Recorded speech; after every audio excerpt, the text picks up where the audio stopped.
बड़ों के यही है कि मैं अपना जी या तो बड़ों के हिसाब से यही है कि वो अपना फ्यूचर सिक्योर करना चाहता है, अपना शरीर सही रहे और अपने बच्चों का और उससे जो क्लोजली रिलेटेड हैं, वो उन सबका फ्यूचर सही कर सके। बाकी तो इसके अलावा ज़्यादा कुछ नहीं, बस सिक्योर फ्यूचर बहुत ज़्यादा इम्पोर्टेंट रहता है उसके तो लिए। फ्यूचर का चलिए, आलोक प्रभु जी, फ्यूचर प्लानिंग से आप क्या समझते हैं? कोई आपसे बोले कि व्हाट्स योर फ्यूचर प्लान्स? प्रभु वही है, एक अगर जनरल माइंडसेट से हम बात करें तो फ्यूचर प्लानिंग में हर इंसान अभी अपने रुपए पैसे की सेविंग और उसमें आगे बढ़ने की बात ही सोचता है, ताकि वो बेटर लाइफ जी सके कितने मटेरियल कितने वर्ल्ड पीरियड में के लिए, better। मतलब मैं वो पूछ रहा था, मेरा फ्यूचर मतलब फ्यूचर को जो हम देखते हैं अपनी आंखों से, तो कितना साल का आप देखते हैं फ्यूचर? आज एवरेज लाइफ 70 से भी कम हो चुकी है, तो इससे ज्यादा का फ्यूचर कोई क्या देखेगा। मैक्सिमम इस लाइफ में अपने लिए देखता है, और जब तक वो जीता है सोचता है कि अपने बच्चों के लिए कुछ कर दे। तो इससे ज्यादा की प्लानिंग तो करता नहीं है अभी 70 मटेरियल साल की वर्ल्ड। फ्यूचर का सोचा, जैसे आपने बताया कि 70 साल तो एवरेज लाइफ है। चलिए 10 साल 20 साल का फ्यूचर देखते हैं हम। अगले 20 साल में मैं ये इन्वेस्टमेंट करने जा रहा हूँ, तो इसके ये मुनाफा हो जाएगा। ज्यादा 20-30 साल का फ्यूचर देखते हैं, जब तक जीवित हैं नॉर्मली इंसान। ये आप कहना चाह रहे हैं ना, राइट? जी जी 20 साल का फ्यूचर हो गया। प्रज्ञा माता जी, आपका क्या विचार है फ्यूचर प्लानिंग से? I mean if somebody ask you what's your future goals are, और कितने साल का आप एस्टिमेट लगा सकते हैं फ्यूचर गोल्स? प्रभु जी, पहले जब स्पिरिचुअल जर्नी स्टार्ट नहीं हुई थी तो उसके पहले का तो याद नहीं है अब कि क्या था, क्या सोचा था। लेकिन अब ऐसा लगता है कि पता नहीं है कि क्यों आए हैं, क्या करना है, क्या होना चाहिए, क्या नहीं होना चाहिए। तो अभी at present it's a very confused state. नहीं, अगर इसको सिंपल तरीके से मैं प्रश्न ऐसे पूछता हूँ कि कोई आपसे पूछे कि इफ यू हैव टू, अगर आपको प्लान करना है अपने फ्यूचर का, तो कितने साल का आप एस्टिमेट लेके चलेंगे, कंसिडरिंग कि हाँ इतने साल का मैं विजन कर सकती हूँ कि हाँ इतना फ्यूचर ये होना चाहिए, उसके लिए मैं प्रयासरत रहूंगी या कुछ भी काम करेंगे। लेकिन गोल इज 10 ईयर्स, 20 ईयर्स या 30 ईयर्स, तो उस माइंडसेट से क्या आपका प्रभु विचार जी, बनता है? वही है कि 70-80 साल तक के जी सकें और हेल्थ अच्छी रहे, ताकि जो भी हमारे आसपास लोग हैं, हमारे घर के परिवार के लोग, जो भी फ्रेंड्स हैं, सबको सुख मिल सके, हमसे सबकी मदद कर सके, बस उतना ही है प्रभु जी। धन्यवाद माता जी। कोयल माता जी, थैंक यू फॉर ज्वाइनिंग। आपका क्या विचार बनता है? मैंने कोई आपसे पूछे फ्यूचर गोल्स, तो कितना साल का आप एनविजन कर पाते हैं अपने माइंडसेट में? प्रभु जी, कल ही मैं और मेरे हस्बैंड इस बारे में बात कर रहे थे, और मैं उन्हें यही बता रही थी कि ये जो 5 साल 10 साल वाले जो गोल्स होते हैं ना, प्रोफेशनली और पर्सनली, मैं कभी मेरे लिए ये कभी ऐसे सेट नहीं होते, क्योंकि हम दोनों इसी टाइप के हैं कि मेरा मतलब प्रोफेशनली भी पर्सनली भी मैं आज में जीती हूँ। मैं कल के लिए कुछ ज्यादा वैसा प्लान नहीं करती कि मेरे को ये करना है या वो करना है। मुझे जो भी है आज अच्छा करना है, और बस कल को मैं कल से ही स्टार्ट करूंगी। और मेरे हस्बैंड का ये है कि वो लंबी लॉन्ग टर्म प्लानिंग करते हैं, ऐसा होना चाहिए, ये वैसा। नहीं, फिर भी तो आपको मेरा जैसे माइंड आज ही में, चलता है। आपके माइंड में थोड़ा सा विचार तो रहता होगा कि अच्छा, जैसे आपने कोई कोर्स शुरू करा, फॉर एग्जांपल जैसे आपने MBA for example, if you want to do hmm MBA, तो हम्म आपने एमबीए का आज फॉर्म भरा, सब कुछ किया। फॉर्म भरने के बाद आपने कुछ तो माइंड में हम सोचते हैं कि अच्छा 3 साल का एमबीए है या 2 साल का एमबीए है, 2 साल बाद मैं इस पोजीशन पे अप्लाई कर सकती हूँ, और अगले 10 साल में I could make that much profit. तो इतना प्लानिंग तो हर कोई करता है कि कोई भी कोर्स में, भले ही हम लोग आज में प्रेजेंट में ही अगर जी रहे हैं, चलो ठीक है कोई बात नहीं, लेकिन कुछ तो प्लानिंग कुछ साल की तो रहती है। तो प्रश्न ये है कि अगर कभी आपको प्लानिंग करने का मौका मिले कि प्लान करिए, तो hmm. How much you can plan, कितने साल का एनविजन आपको रियलिस्टिक लगता है कि जो प्रभु कि जी, अतिशयोक्ति ना हो? हाँ जी। अगर हम देखें तो मृत्यु लोक में तो 2 पल का भी प्लानिंग का पॉइंट नहीं है। ये इन जनरल है, मतलब ऐसा लेकिन नहीं इसको हम सोचें आपकी, जैसे कि आप आध्यात्मिक की इन जनरल आपके माइंडसेट से या इन लगता है जनरल realistic? मेरे ख्याल से 10-20 साल का तो लोग प्लान करते ही हैं। 20 साल का प्लानिंग रहती है नॉर्मल। 20 साल से ज्यादा थोड़ा सा अनरियलिस्टिक हो जाता है। अगले 30 साल में मैं ये पहुंच जाऊंगा, या कई लोग तो 5 और साल फिर से बदलता भी रहता है, बदलता भी क्योंकि रहता है। 20 साल सही बाद आप कहाँ पहुंचते हैं, क्या परिस्थितियां होती है, उस हिसाब से फिर 10 साल, मेरे ख्याल से हर 10 साल में लोगों का प्लानिंग भी चेंज होता है अगले 10 साल को लेके। बिल्कुल होता होगा, सही बात। ग्रेग प्रभु, थैंक यू माता जी। What's how we plan in America? So we just heard. Yeah, So आपका 22 साल 22 साल मैक्सिमम 20 साल, इट मींस एवरेज बेसिस पे हम लोग एनविजन जो रियलिस्टिकली कर पाते हैं। Greg Prabhu, please keep me honest there. 20 साल इज रियलिस्टिक, राइट? 20 साल से ज्यादा थोड़ा सा अनरियलिस्टिक लगता है कि ओके 30 साल का है। अगर कोई आपको बोलेगी okay take this policy, take this insurance policy, अगले 30 साल में आपको इतना मुनाफा होगा, और दूसरा व्यक्ति बोले कि टेक दिस इंश्योरेंस पॉलिसी, अगले 20 साल में आपको उतना ही मुनाफा दे रहे हैं जितना 30 साल वाला दे रहा है, तो दोनों की बात सुन के कौन सा ऑप्शन आप लेंगे? 20 इयर्स वाला ऑप्शन जो कि आपको उतना ही प्रॉफिट दे रहा है, या 30 इयर्स वाला ऑप्शन जो कि profit value is same but what looks more realistic to you? 20 years for natural any intelligent person. तो सभी का हमने हो गया, शायद पूछ लिया है सबके विचार, कोई रह तो नहीं गए। अजय प्रभु जी रह गए और संगीता माता जी रह गई। माता जी पहले अजय प्रभु जी बताते हैं, बताइए आप। हरे कृष्णा प्रभु जी। हरे कृष्णा। वैसे तो 5 से 10 साल के बीच का हम सोचते हैं, प्लानिंग करते हैं, मैं मेरा पर्सनल चॉइस है, लेकिन जिस हिसाब से आजकल सिचुएशन देख रहे हैं, अभी 10 से 20 के बीच वाली भूल गए हैं। अभी जो बुढ़ापा दिखता है उसमें डर लगता है कि मतलब जो परिस्थितियां आ रही है कि मतलब आज हर कोई अपने बच्चों का फ्यूचर का तो सोच रहा है, हर पेरेंट्स हैं उनका फ्यूचर बनाना चाहता है, लेकिन मैं देखता हूँ कि प्रैक्टिकली वो अपने माँ बाप का नहीं सोच रहे, जो बूढ़े हो गए हैं, मतलब वो बूढ़े असहाय हो गए हैं, तो उनका देख के मैंने कई परिस्थितियां देखी, तो उस बुढ़ापे का मुझे बहुत डर लगता है। मुझे अभी कोई फ्यूचर का फिर भी डर नहीं लगता क्या होगा 5 साल 10 साल में, लेकिन उसका मुझे डर है, तो उसके लिए मैं सोचना चाहता हूँ कि उसका क्या किया जाए। बिल्कुल सही प्रभु। और 20-30 साल में तो बुढ़ापे से मुलाकात होनी ही है, तो सही है, स्वाभाविक डर है। तो संगीता माता जी, थैंक यू प्रभु। आपका क्या विचार बनता है?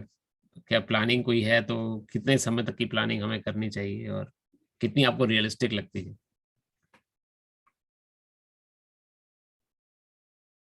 कितना आप ये समझ पाती हैं कि ये ऐसा होगा, इतने समय की मैं प्लान कर लेती हूँ, ठीक है, तो ये तो होना ही चाहिए।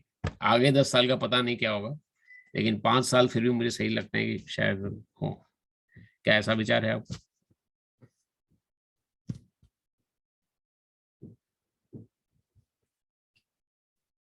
मेरे ख्याल से आप म्यूट में हैं, या मैं सुन नहीं पा रहा। मेरी आवाज आप सभी को आ रही है?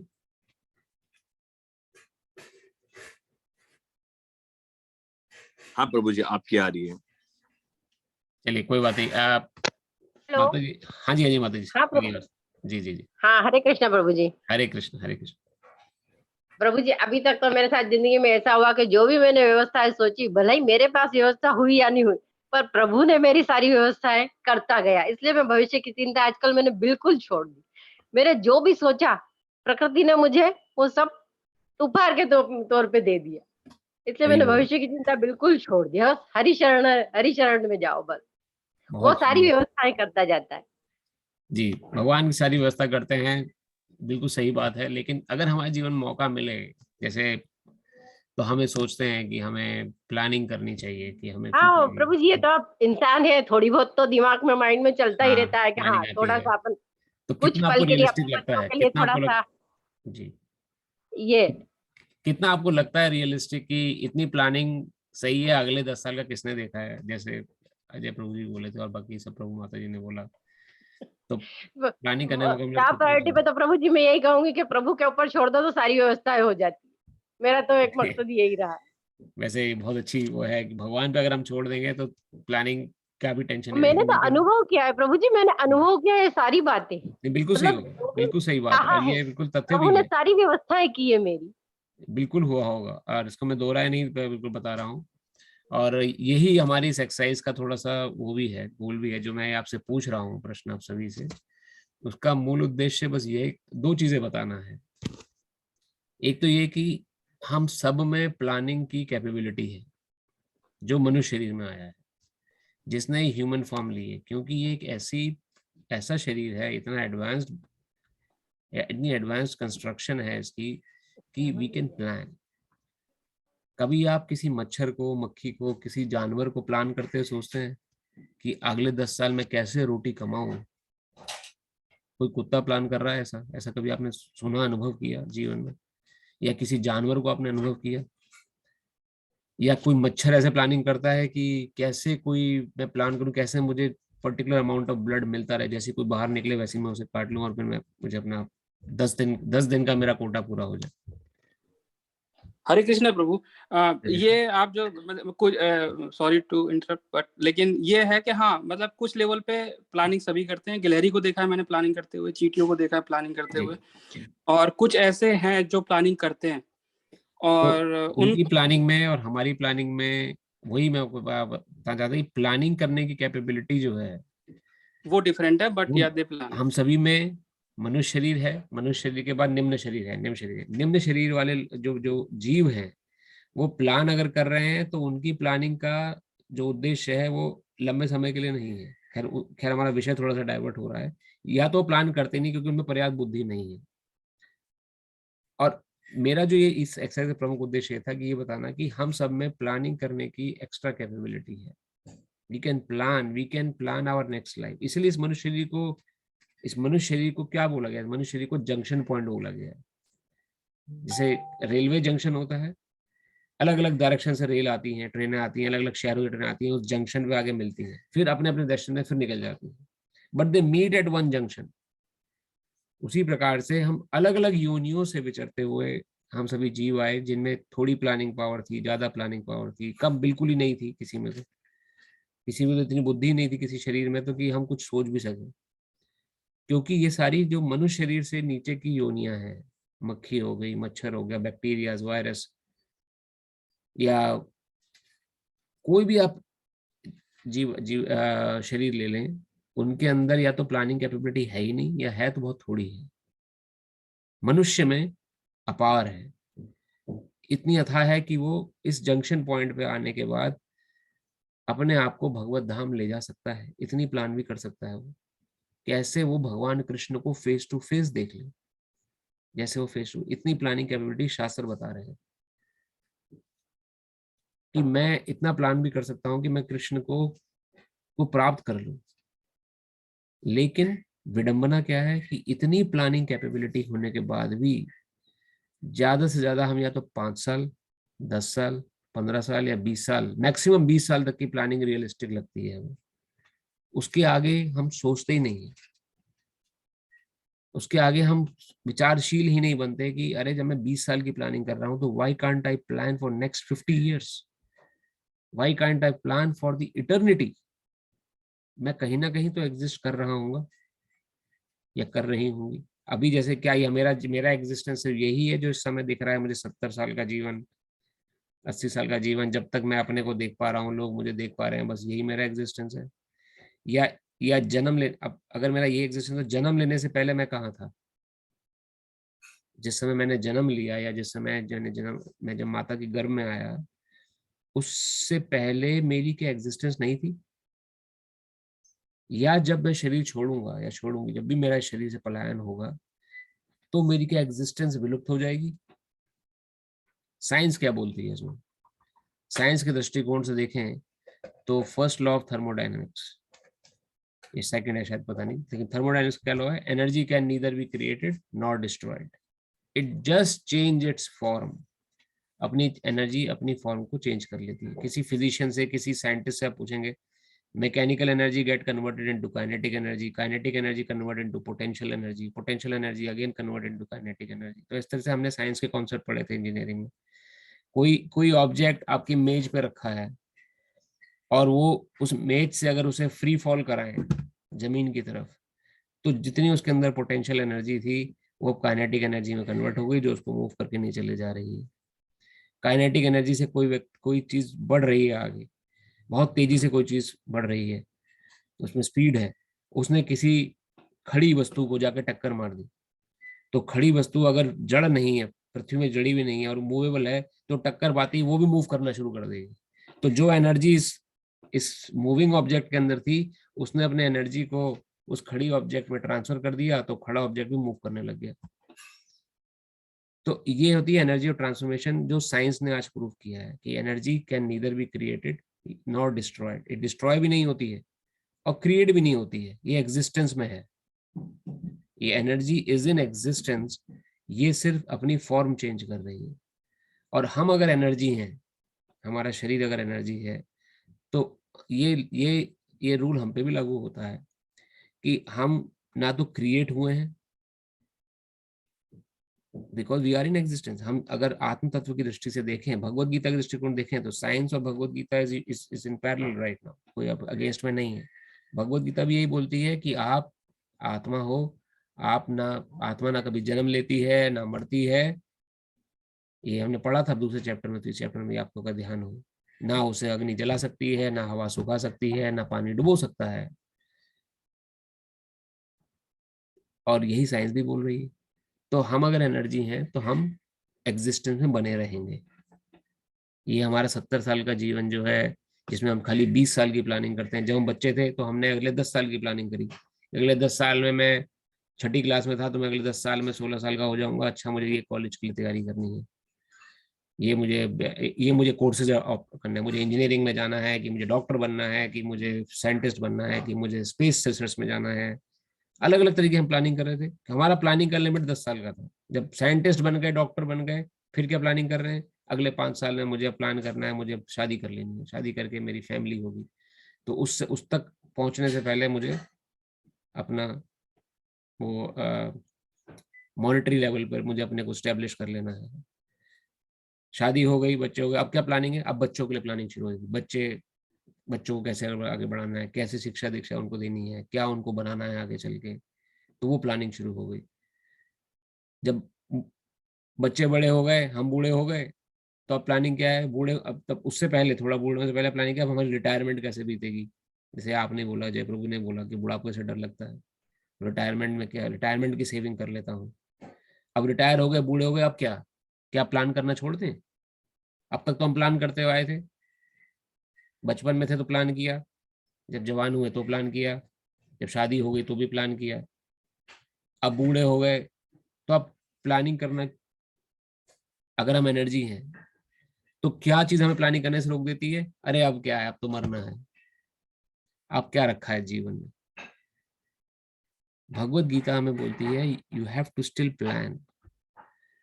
शास्त्र हमें समझाते हैं कि आपका जीवन जो है, इतना अमूल्य जीवन है, ये कभी समाप्त नहीं होगा। लेकिन नॉलेज के अभाव के कारण हम सोचते हैं कि जो संसार में हमें दिख रहा है, जैसे ही मैं बुढ़ापे को मैंने प्राप्त किया, जैसी 4 बीमारियों ने मुझे पकड़ लिया, बस मेरे दिमाग में एक ही चीज आ गई, अब तो बस सब खत्म है, अब क्या रखा है। तो वो माइंडसेट जो है, उस माइंडसेट को भगवत गीता नकारती है। हमारे पास कैपेबिलिटी है प्लानिंग करने की, तो हम इटर्निटी तक का प्लान कर सकते हैं कि मुझे अगला जीवन कैसा हो, उसके लिए मुझे अभी से काम करना है।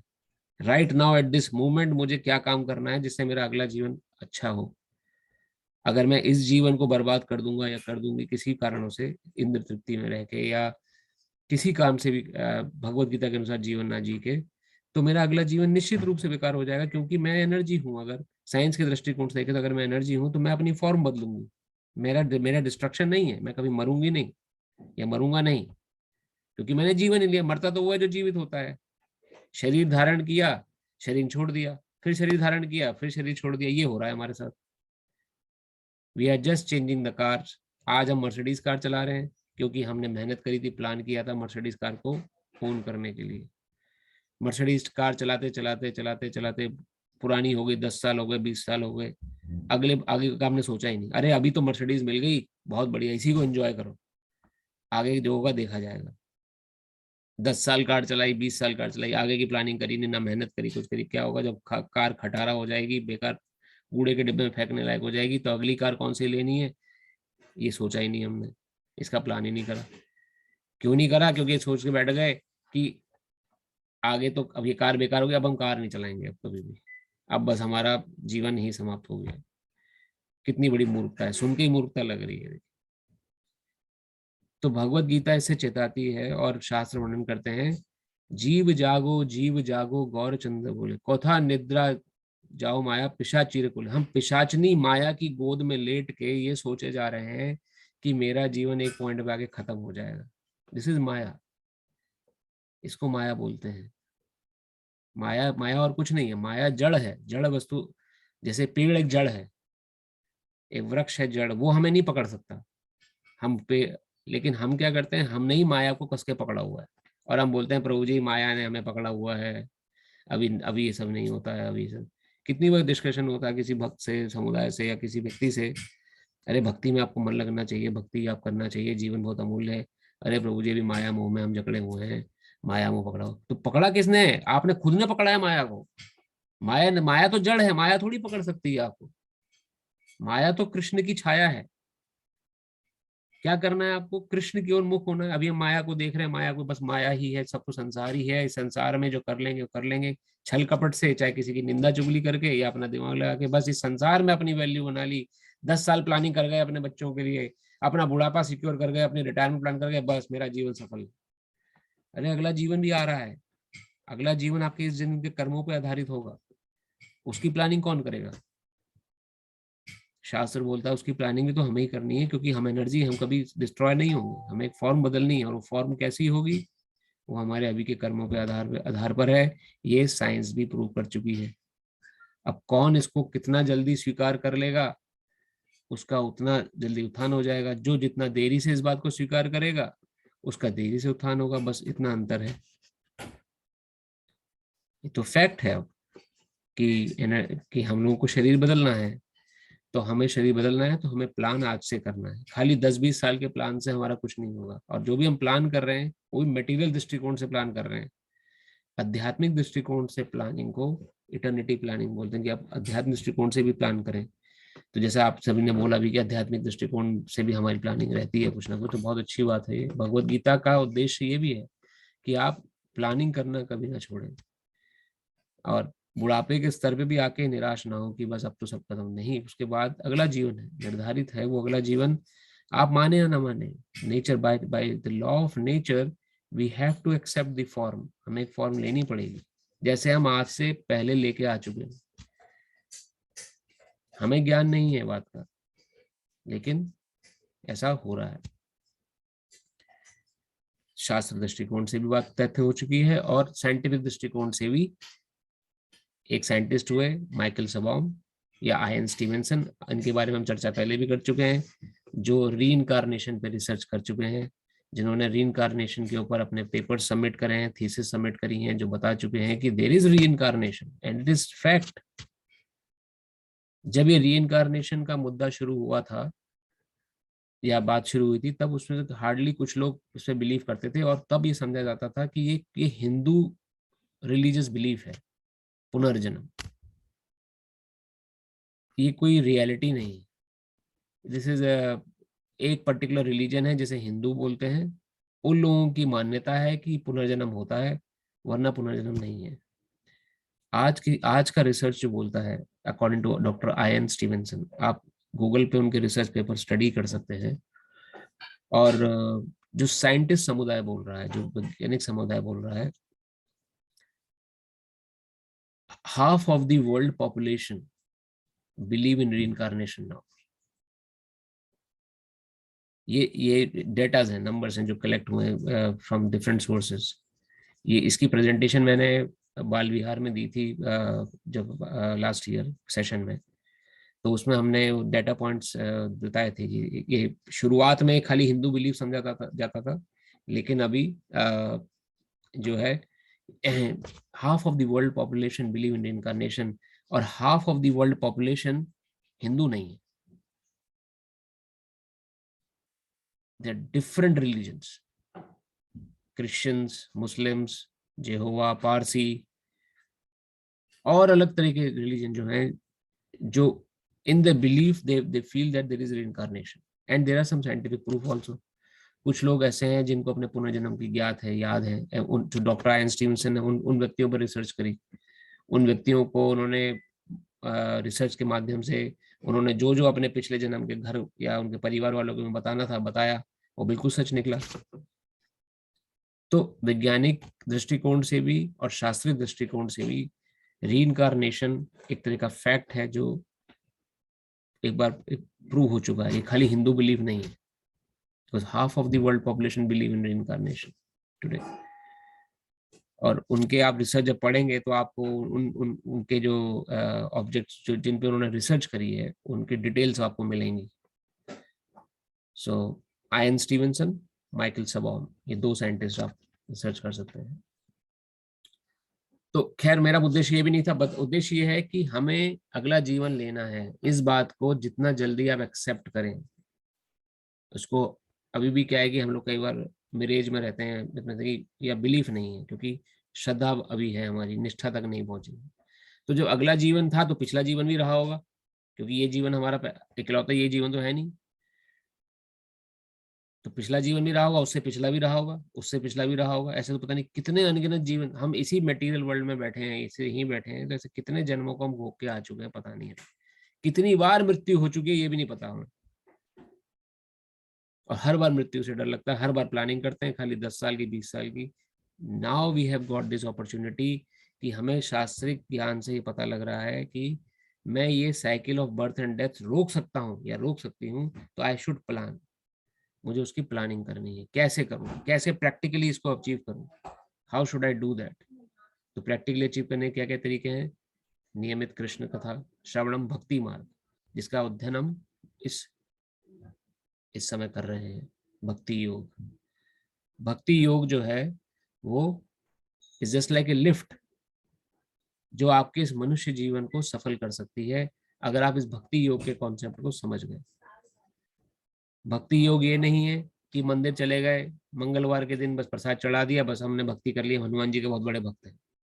या हम रोज हनुमान चालीसा गाते हैं तो हम हनुमान जी के बहुत बड़े भक्त हैं। या हम दुर्गा जी की नवरात्रि रखते हैं 9 दिन, प्याज लहसन कुछ नहीं खाते, ना मीट मांस मच्छी अंडे की तो दूर की बात रही, 9 दिन प्याज लहसन हम छोड़ देते हैं, तो हम बहुत बड़े भक्त हो गए।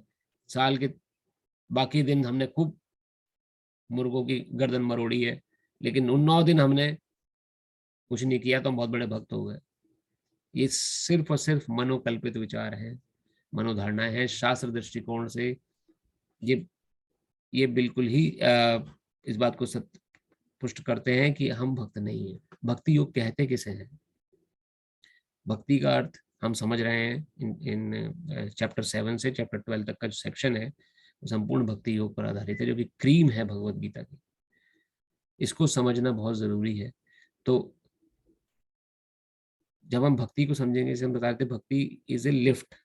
लिफ्ट कहाँ जा रही है? जैसे कि अगर हमें 15वें फ्लोर पे जाना है, 15वें फ्लोर पे किसी बिल्डिंग में, बहुत ऊंची बिल्डिंग है, तो 2 ऑप्शन अवेलेबल है, या तो सीढ़ी से जाएं या लिफ्ट पकड़ के चले जाएं। इंटेलिजेंट व्यक्ति लिफ्ट पकड़ेगा और जो इंटेलिजेंट नहीं है, इसको मेहनत करनी है, वो सीढ़ी पकड़ेगा। दोनों के रास्ते एक ही हैं, दोनों पहुंचेंगे भी एक ही जगह, डेस्टिनेशन एक ही है, लेकिन डिफरेंस कहाँ आएगा? टाइम का डिफरेंस आ जाएगा। लिफ्ट वाला जल्दी पहुंच जाएगा, सीढ़ी वाला देर से पहुंचेगा, और मेहनत लगेगी ज्यादा अलग। वही चीज हमने समझी अभी तक। भगवान तक पहुंचने के अलग अलग रास्ते हैं। सकाम कर्म योग, निष्काम कर्म योग, ध्यान योग, ज्ञान योग, अष्टांग योग, ये सब सीढ़ियां हैं। इनमें से कोई से मार्ग पकड़ लीजिए आप। और क्यों पकड़ लीजिए? क्योंकि ये मनुष्य शरीर है, आपको इसी शरीर में आप ये सब काम कर सकते हैं। कोई अष्टांग योग, ध्यान योग, कर्म योग कोई पशु नहीं कर सकता। किसी पशु के बस के अधिकार, उसके अधिकार में नहीं है ये सब चीजें, क्योंकि वो भोग योनियां है। भले वो प्लानिंग भी कर ले, प्लानिंग भी भोग की करेगा, वो योग की प्लानिंग नहीं करेगा। उस योग प्रोसेस की प्लानिंग हम कर सकते हैं, वो अपॉर्चुनिटी हमारे पास है, but we don't know the value of it. जैसे किसी व्यक्ति का, आज हम कथा में सुन रहे थे सुबह, कि एक व्यक्ति था, गरीब व्यक्ति था, झोपड़ी में रहता था, उसको कहीं से एक अंगूठी पड़ी मिल गई। अंगूठी लग रही थी पीले रंग की, उसमें कुछ चमकीला सा पत्थर लगा हुआ था। उसने कहा पता नहीं क्या है, किसी कोई भूल गया, लेके आ गया अपनी झोपड़ी में, वैल्यू पता नहीं थी, जाके उसे फेंक दी किसी कोने में अंगूठी वो। और अंगूठी जब एक दिन उसको ऐसे ही देखने में सुंदर लग रही थी, इसलिए एक दिन उसे कहीं जाना था घूमने के लिए, किसी मित्र से मिलने के लिए, तो अंगूठी पहन ली, चलो देखते हैं जी, अच्छा लगता है, हाथ में अंगूठी पहनी हुई है। वो जो जिस मित्र के पास गया, उसमें वो मित्र एक सुनार की दुकान पे था। सुनार के पास जैसे ही उसने एंटर करी, उस गरीब व्यक्ति ने, सुनार की दुकान में मित्र वहीं गरीब कर्मचारी था वो व्यक्ति, उसका मित्र, तो सुनार की दृष्टि से अंगूठी पे पड़ी। उसने सोचा अरे इस बेकार से व्यक्ति के पास ही तो दूर से देखने में सोना लग रहा है, इसके पास कहाँ से आ गई। उसने बुलाया उसको, तुझे पता है क्या तूने पहना हुआ है? हाँ ये तो मुझे ऐसी पड़ी मिल गई थी, मैं तो अच्छी लगती, मैंने पहन ली इसको, ऐसे ही मुझे सुंदर लग रही है देखने में। वो सुनार बोलता है देख के ही मुझे सोना, ये सोने का असल सोना है ये, 24 कैरेट गोल्ड, इसको तूने पहना हुआ है। 1 लाख रुपए की अंगूठी पहन रखी है तूने इस समय। अच्छा 1 लाख रुपए की अंगूठी, मुझे पता ही नहीं, 1 लाख रुपए की अंगूठी मैं पहन के घूम रहा हूँ और मुझे ज्ञान ही नहीं है कि मैं 1 लाख रुपए। अब और थोड़ा चौड़ा हो गया अच्छे से, अरे वाह देखो मैं भाई 1 लाख रुपए की अंगूठी है। और क्या, वो सुना बोलता है इसको उसको संभाल कर रख, ऐसे बेच के पैसा कमा, जो भी है तो ये भाई 1 लाख रुपए का मारेगा। अच्छा मैं तो गरीब था, कल तक मुझे खाने के लाले थे, आज मैं 1 लाख रुपए का, मुझे ज्ञान हो गया कि मैं 1 लाख रुपए का ओनर हूँ, मैं लखपति बन गया खाली इस अंगूठी के माध्यम से। खुश खुश वहां से दुकान से चला जाता है। दुकान से जा ही रहा होता है तो उसका दूसरा मित्र था एक और, तो चलो उससे मिलते चलते हैं। वो दूसरा मित्र जा तो वो एक हीरे के जौहरी की दुकान में काम करता था। चलो इससे मिलते चलते हैं, इसको शेयर करेंगे, देखो मेरे पास 1 लाख रुपए की अंगूठी है। वो जौहरी की दुकान में घुसा, हीरे का व्यापारी था, हीरे की परख थी उसको। उसने जैसे ही इस व्यक्ति को देखा कि ये व्यक्ति दुकान में घुस रहा है और उसके किसी कर्मचारी से बात कर रहा है, उसने हाथ में अंगूठी पहनी है, अंगूठी में पत्थर चमक रहा है। उसने बुलाया उसको, अंगूठी देखी, अरे तू जानता है तूने क्या पहना हुआ है? ये कोहिनूर अंगूठी का, कोहिनूर हीरे से जड़ी हुई अंगूठी है, जो सोने की अंगूठी में जड़ी हुई है। 10 करोड़ इसकी वैल्यू है। 10 करोड़? मैं तो 1 लाख अभी सुन के आया हूं कि सोने की है, और ये सब कल तक तो ये मेरे लिए कूड़ा कंकड़ थी, पता ही नहीं था मुझे इसकी क्या वैल्यू है। वो जौहरी बोलता है 10 करोड़ की अंगूठी है जो तेरे पास है, करोड़पति है तू। और खुश हो जाता है, अरे करोड़पति, मैं करोड़पति बन गया, एक दिन में करोड़पति। क्या वो पिछले दिन करोड़पति नहीं था? जिस दिन उसे अंगूठी मिल गई थी उस दिन से वो करोड़पति था। लेकिन कहाँ कमी थी आप बताइए मुझे? जिस दिन उसे अंगूठी मिली उसी दिन से वो करोड़पति था, लेकिन उसे करोड़पति होने का सुख बहुत दिन बाद मिला, जब वो इन व्यापारियों से मिला। तो पहले वो सुख क्यों नहीं ले पाया उसका? क्योंकि उसको ज्ञान नहीं था कि उसके पास क्या है। बिल्कुल सही बात है, उसको वैल्यू का पता नहीं था कि उसके पास क्या है। He don't know the value of it.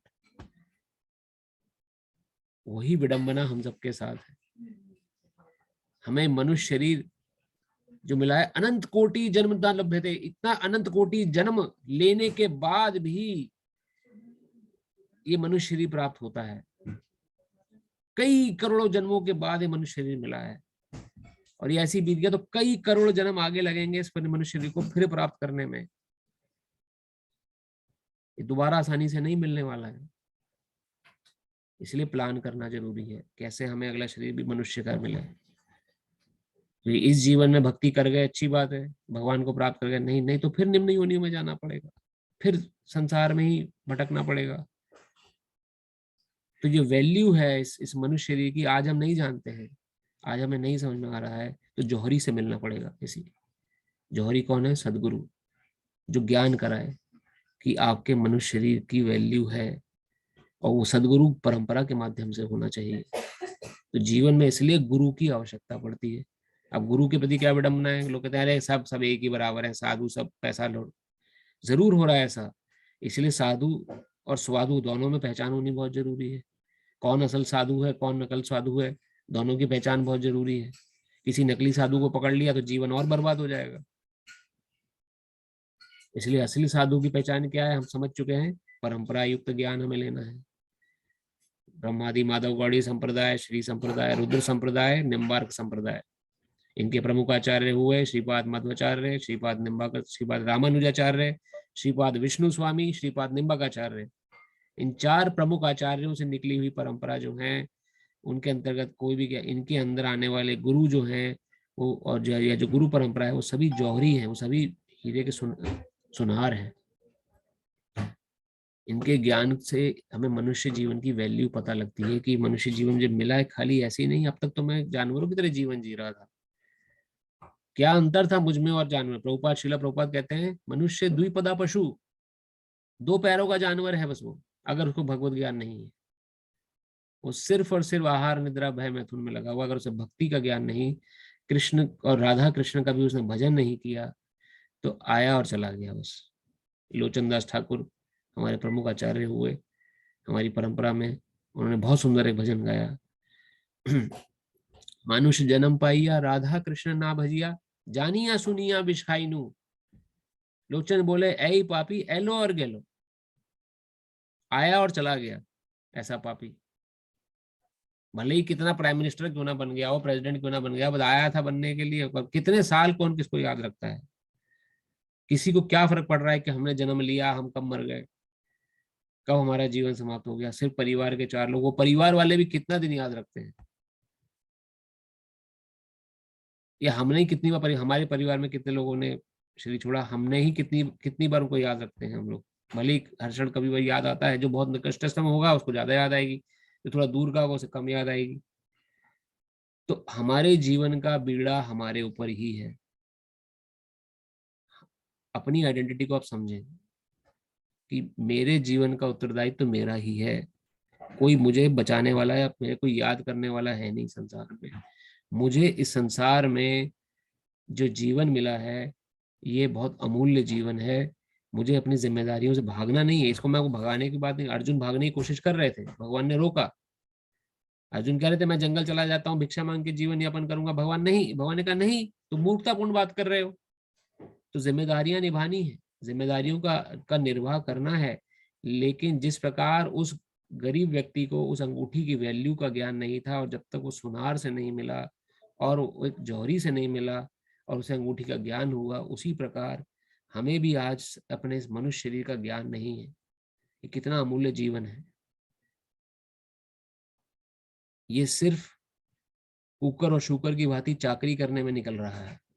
जैसे कि निम्न पशु चाकरी करते हैं पशुओं की, और हम भी चाकरी कर रहे हैं, सेवा कर रहे हैं। सेवा करना हमारा स्वभाव है, लेकिन किसकी सेवा करनी है वो हमें पता ही नहीं है, क्योंकि ना स्कूल कॉलेज में पढ़ाया गया, ना किसी हमारे बड़े बुजुर्गों को पता थी बात, क्योंकि उनके बड़े बुजुर्गों को बात पता नहीं थी। किसी कारण से, किसी अहेतु कृपा से, भगवत कृपा से भगवत गीता ज्ञान मिल गया। कोई ऐसा भक्त टकरा गया, जैसे हमारे जीवन में कोई भक्त टकराया जिन्होंने हमें ज्ञान कराया। और हम उससे पहले तो कितना निकृष्टम जीवन जी रहा था। मैं अपना जीवन के बारे में आपको एग्जांपल बताता हूँ। मेरा जीवन बहुत निकृष्टम था जब हम कॉलेज लाइफ में थे, या जब भी स्कूल लाइफ खत्म हुई। पशुव्रत जीवन जीना बहुत आसान है और बाय डिफॉल्ट हो जाता है। उसके लिए मेहनत नहीं करनी पड़ेगी आपको। मेहनत कहाँ करनी पड़ेगी? जब भगवत उन्मुख जीवन जिया जाए। किस प्रकार भगवान के बताए अनुसार जीवन जिए, उसमें मेहनत लगती है। और उसके लिए हमें एक जौहरी और एक शिक्षक की आवश्यकता है। जब तक वो हमारे जीवन में नहीं आता है, तब तक हमें ये जीवन की वैल्यू नहीं पता है। और जब हमें वैल्यू पता लग जाए, तो उसके बाद हमें भक्ति योग को कस के पकड़ना है। क्योंकि भक्ति योग ही एकमात्र ऐसा साधन है जो हमें जल्द ही हमारी इष्ट उपलब्धि करा सकता है। रास्ते और भी हैं, ध्यान योग भी है, ज्ञान योग भी है, अष्टांग योग भी है, कर्म योग भी है। भगवत गीता में भगवान ने हर तरह का ज्ञान दिया है, हर तरह के लोगों के लिए। हर किसी को भक्ति योग भी समझ में नहीं आएगा, तो वो कहते हैं ठीक है कर्म योग करो। कर्म योग नहीं आता तो निष्काम कर्म योग करो। निष्काम कर्म योग से मन नहीं लगता है तो ध्यान योग करो, ध्यान लगा के बैठ जाओ। नहीं ध्यान में लगता है तो जंगल चले जाओ, अष्टांग योग करो, वैसे मुझे प्राप्त कर लोगे।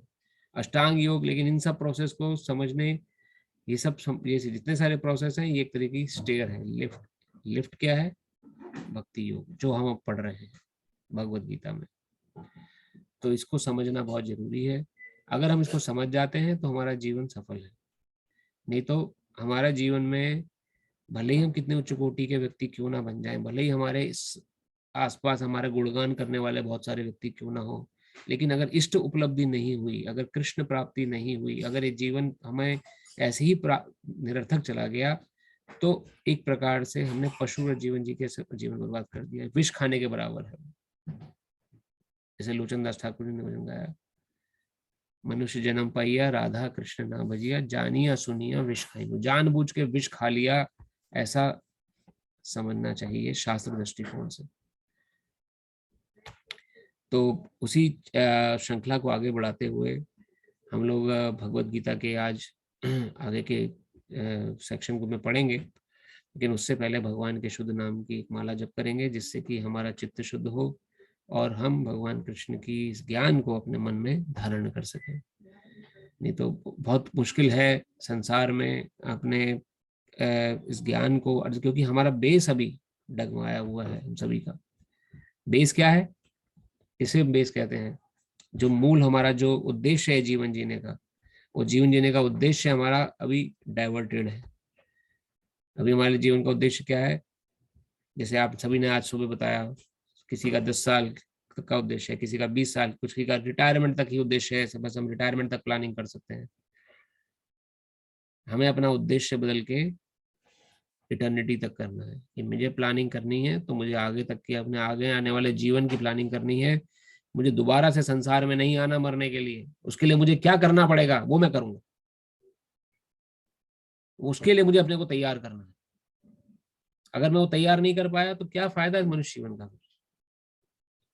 तो इस ज्ञान को जितना सीरियसली आप समझेंगे, उतना जल्दी आप इसको अपने जीवन में अमल कर पाएंगे। और उसके लिए एक माला जप भगवान की, ताकि हमारा मन शुद्ध हो। माला जप इज ए कैटलिस्ट। भगवान का नाम जो है वो कैटलिस्ट का काम करता है। जैसे कि साइंटिफिक रिएक्शन में कैटलिस्ट अगर जोड़ दिया जाए तो वो रिएक्शन थोड़ी स्पीडली हो जाती है, उसी प्रकार ये हरि नाम जो है ये कैटलिस्ट का काम करता है भक्ति में, क्योंकि इसमें और भगवान कृष्ण में कोई अंतर नहीं है। इस समय जो हम एक माला जप करते हैं, ये समझना चाहिए, शास्त्र बोलता है कृष्ण और कृष्ण के नाम में कोई अंतर नहीं है। जो कृष्ण नाम ले रहे हैं उस समय आप कृष्ण का साक्षात संग कर रहे हैं, कृष्ण आपके साथ विराजमान है उस समय, क्योंकि कृष्ण और कृष्ण के नाम में 1% भी अंतर नहीं है। तो जब भी माला जप करें तो ध्यान से जप करें, पूरा ध्यान से, कि कृष्ण का ही ध्यान हो।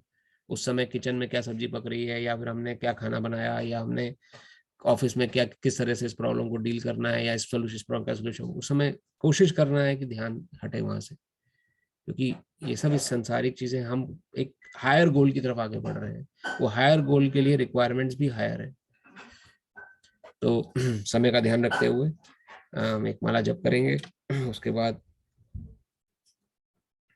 भगवत गीता के श्लोकों पे चर्चा करेंगे। अगर आप अनम्यूट करना चाहें आप अनम्यूट कर सकते हैं, ताकि संकीर्तन का लाभ हो सके।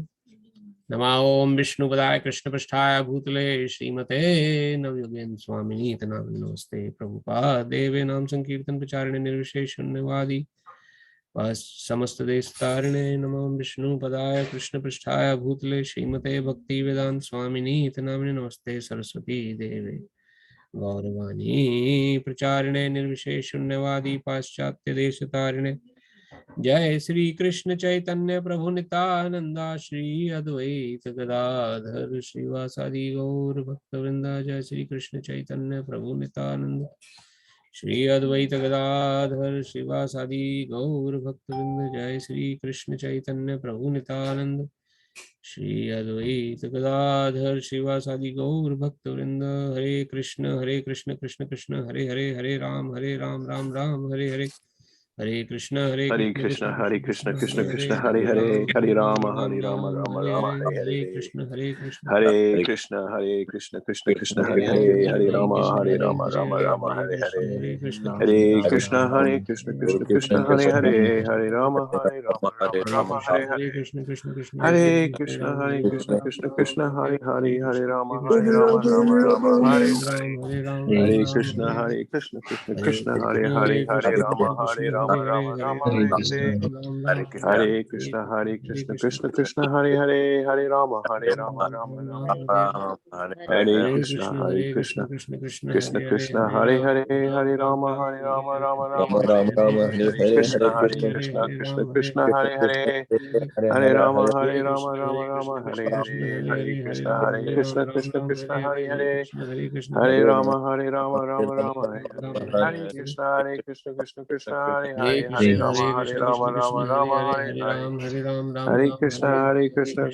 कृष्ण कृष्ण हरे राम हरे हरे हरे कृष्ण कृष्ण हरे राम हरे हरे हरे कृष्ण कृष्ण हरे राम राम हरे हरे हरे राम राम राम हरे कृष्ण कृष्ण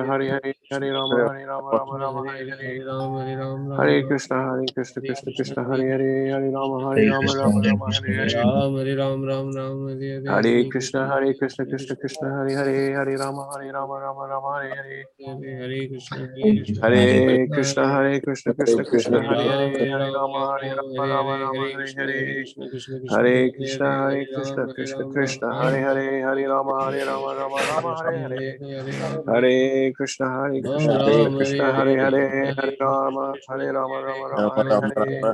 हरे हरे हरे कृष्ण कृष्ण हरे राम हरे हरे हरे कृष्ण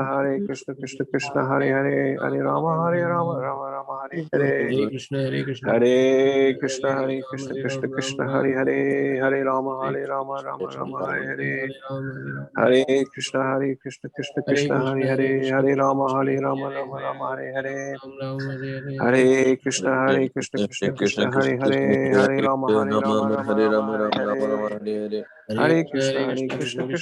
हरे राम हरे हरे हरे कृष्ण कृष्ण हरे राम हरे हरे हरे कृष्ण कृष्ण हरे राम हरे हरे हरे कृष्ण कृष्ण हरे राम हरे हरे हरे कृष्ण कृष्ण हरे राम हरे कृष्ण हरे राम हरे हरे कृष्ण हरे राम हरे हरे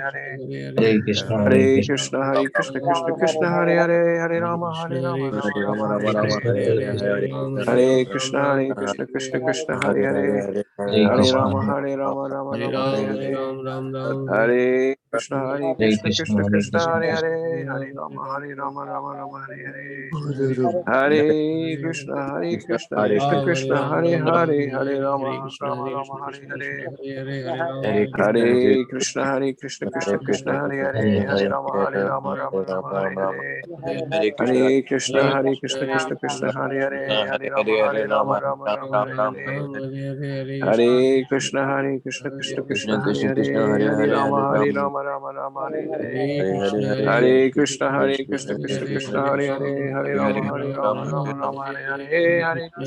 कृष्ण हरे राम हरे हरे हरे कृष्ण हरे राम हरे हरे हरे कृष्ण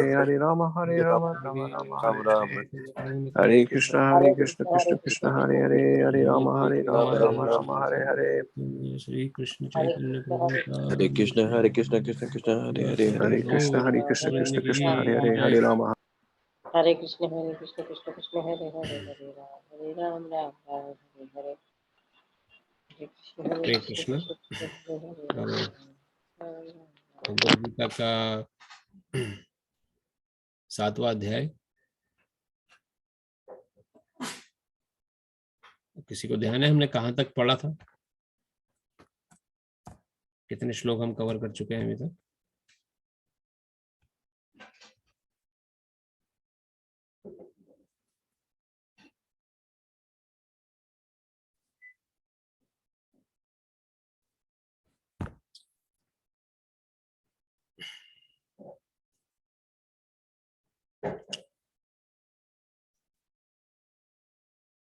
श्लोक नंबर 12 तक अभी हमारा अध्ययन हो चुका है।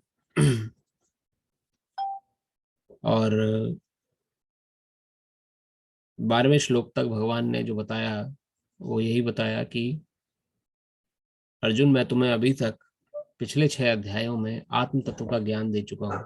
आत्म तत्व का ज्ञान कि वास्तव में हमारा स्वरूप जो है वो आत्मा है, और आत्मा का न कभी जन्म है न मरण है, वो शरीर बदलती है बस। वो एनर्जी के समान है जो कि ऑलवेज चेंज इट्स फॉर्म, और वही हमारा स्वरूप भी है। हम आज मैं पुरुष शरीर में हूँ। अगर किसी पुरुष का किसी स्त्री के प्रति आकर्षण है तो उसको अगला जीवन स्त्री का मिल जाएगा, क्योंकि स्त्री शरीर से उसका आकर्षण है। किसी स्त्री का पुरुष शरीर से आकर्षण है तो मृत्यु के समय उसके भाव पुरुष के प्रति वैसे विचार बने रहेंगे तो अगला शरीर पुरुष का मिल जाएगा। किसी की बहुत मांस खाने की प्रवृत्ति है तो अगला शरीर किसी मांसाहारी जीव में चला जाएगा। इस शरीर में तो मांस खाने के लिए कितनी मेहनत है। बाजार से खरीदो, पकाओ, मसाला डालो। कच्चा मांस कोई खा सकता है? कोई मनुष्य नहीं खा सकता। मसाले का स्वाद होता है, लेकिन सोचते हैं मांस में बड़ा स्वाद है। कच्चा मांस कोई खा के दिखाए? कोई भी विरला लोग होंगे जो खा पाएंगे। तो स्वाद मसाले का है। जिस प्रकार से एक ऊंट होता है, रेगिस्तान में ऊंट को कैक्टस बड़ा प्यारा लगता है, उसका सबसे पसंदीदा भोजन ही कैक्टस है। ये आप लोगों ने सुना हो, पता नहीं सुना हो, लेकिन ये तथ्य है। एक ऊंट का स्वादिष्ट भोजन क्या है? कैक्टस है। कैक्टस में स्वाद होता है कुछ? ना जूस है ना कुछ है, कांटे होते हैं उसमें बस। लेकिन ऊंट को वही क्यों प्यारा लगता है? जब वो कैक्टस खाता है तो उसके जबड़े मसूड़े छिल जाते हैं, और उन जबड़े मसूड़ों को छिलने के बाद खून निकलता है। उस खून के स्वाद को वो चखता है तो वो उसे स्वादिष्ट लगता है, और उसे क्या लगता है कि कैक्टस से स्वाद आ रहा है। उसी प्रकार से जो हम सभी जीव हैं, हम आत्मा है, और हमारा जो वास्तविक स्वरूप है वो पशुव्रत जीवन जीना नहीं है। वास्तविक हमारा स्वरूप क्या है? हम भगवान के शरीर के अंश हैं। इसलिए भगवान अर्जुन को ज्ञान दे रहे हैं, और अंत में भगवान यही बोलेंगे भगवत गीता में कि you all belongs to me. Krishna बोलेंगे ये। अगर मेरे अनुरूप, अगर हम भगवान के अनुरूप काम करेंगे, जिसकी हम प्रॉपर्टी हैं, उसके लिए काम करेंगे तो सुखी ज्यादा होंगे। अभी क्या उससे विमुख होकर घूम रहे हैं? तो ये जितना भी ज्ञान हम ले रहे हैं, ये अपनी चेतना को पुनः कृष्णमय बनाने के लिए, कृष्ण कॉन्शियस होने के लिए रहे हैं। तो भगवान ने प्रथम 6 अध्यायों में यही बताया कि किस प्रकार से तुम आत्मा हो। तुम्हें अपने जीवन में सर्वप्रथम ये समझना है कि तुम्हारा ना तो जन्म है ना मरण है। आत्मा शरीर बदलती है अपने कर्मों के अनुसार। जैसा कर्म आप करोगे वैसा फल आपको मिलता जाएगा, और वो बार बार मनुष्य शरीर में आना पड़ेगा या पशु शरीर में आना पड़ेगा। बार बार मृत्यु देखनी पड़ेगी, बार बार माता की गर्भ में आके उल्टा टंगना पड़ेगा। चाहे वो ह्यूमन वूम हो, मनुष्य की गर्भ हो या पशु गर्भ हो, टंगना उल्टा ही पड़ता है। तो ये हमारे कर्मों पे आधारित है। फिर जितना जल्दी हम इस बात को समझ लेंगे उतना जल्दी हमें भगवत गीता का कॉन्सेप्ट समझ में आने लगेगा। अब इन 7वें चैप्टर से भगवान बता रहे हैं, तुम्हें मैंने आत्म तत्व का ज्ञान दे दिया अर्जुन। तुम कौन हो ये तुम 6 अध्यायों में भगवान अच्छे से समझा चुके हैं। 7वें अध्याय से भगवान समझा रहे हैं कृष्ण तत्व, भगवत तत्व का ज्ञान। तो भगवत तत्व के ज्ञान को हम बिना आत्म तत्व के ज्ञान के नहीं समझ सकते। जब तक हमें ये नहीं ज्ञान होगा कि मेरा स्वरूप क्या है, हम ये कभी नहीं समझ पाएंगे कि भगवान कौन है। और यही विडंबना है आज के समाज में। कोई कहता है अल्लाह भगवान है, कोई कहता है कृष्ण भगवान, कोई कहता है राम भगवान, कोई कहता है दुर्गा जी भगवान, कोई कहता है हनुमान जी भगवान है, कोई कहता है भगवान का कोई स्वरूप ही नहीं है, निराकार है। किसी से पूछा जाए बोलता है मैं अभी इन्वेस्टिगेशन कर रहा हूँ, मैंने अभी निष्कर्ष पे नहीं पहुंचा हूँ कि भगवान है भी कि नहीं, तो मैं रिसर्च कर रहा हूँ। कितनी बड़ी विडंबना है कि हमें पता ही नहीं कि हमारा पिता कौन है, किसने हमें बनाया, किसने हमारी रचना करी, उसके ऊपर इतने विचार क्यों? क्योंकि हमने माता की नहीं सुनी। माता कौन है? शास्त्र, धर्म ग्रंथ। अपने किसी व्यक्ति को किसी पिता का ज्ञान लेना हो तो किसके पास जाएगा? Who is the most authentic person to tell that this person is my father? कौन बताएगा? आप में से बताइए। अगर पिता का ज्ञान लेना हो तो सबसे ऑथेंटिक पर्सन कौन है संसार में? स्वयं स्वयं माता। माता है। धन्यवाद प्रभु। माता के ही कृपा से हम जान सकते हैं कि मेरा पिता कौन है। और यहाँ पर हमारी माता कौन है? शास्त्र, धर्म ग्रंथ जो है हमारे, ये हमारी माता है। ये क्या बताते हैं हमारे पिता कौन है? हमारे पिता है कृष्ण। एकलो एव कृष्ण अन्य सभी भृत्य। ये शास्त्र वाणी है, वो हम समझने का प्रयास कर रहे हैं भगवत गीता में, जिसमें हमारे परम पिता स्वयं बता रहे हैं कि मैं पिता हूं तो क्यों हूं, क्या मैंने किया ऐसा। जैसे हमने सीईओ का एग्जांपल समझा था, इससे हमें बिल्कुल निष्कर्ष ऐसा नहीं निकालना चाहिए, क्योंकि क्या है कि हमारे अंदर अनर्थ है। अनर्थों में एक सबसे बड़ा अनर्थ है ईर्ष्या। तो इस ईर्ष्या के कारण ही हम भगवान से दूर हुए हैं। शायद आप अगर जब कभी आगे परंगत होंगे, श्रीमद् भागवत आप पढ़ेंगे, हमें संसार में आए ही क्यों? हमें भगवान अगर इतने हमारे बड़े हितैषी हैं तो हमें उन्होंने भेजा ही क्यों इस संसार में? जो बोल रहे हैं भगवान अब कि मेरी शरण में रहो, मैं तुम्हें बचा लूंगा, हमें ऐसी नौबत में पड़े ही क्यों? क्यों इस संसार में जगत में आके पड़ गए हम, जहां हमें दुख देखने पड़ रहे हैं? उसका कारण हम खुद हैं। हमारी भगवान के प्रति ईर्ष्या है। कृष्ण ही क्यों भगवान है? वो ही क्यों एंजॉय करे? मैं क्यों नहीं एंजॉय कर सकता? क्योंकि पूर्ण माइन्यूट स्वतंत्रता है। उसी को एंजॉयमेंट को क्यों बोला जाता है? मैं भी तो एंजॉय कर सकता हूँ।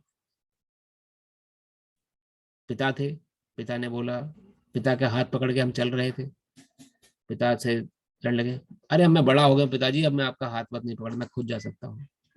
पिता ने समझाया कि रास्ता खतरनाक है, आगे दुविधाएं हैं, साथ चलो मेरे, अलग मत बढ़ो, मेरे से विपरीत मत जाओ, बचे रहो। जिस प्रकार हम अपने बच्चों को संभालते हैं, ऐसे परम पिता ने समझाया, अरे नहीं, मुझे अभी आपकी जरूरत नहीं है, मैं इंडिपेंडेंटली जा सकता हूँ।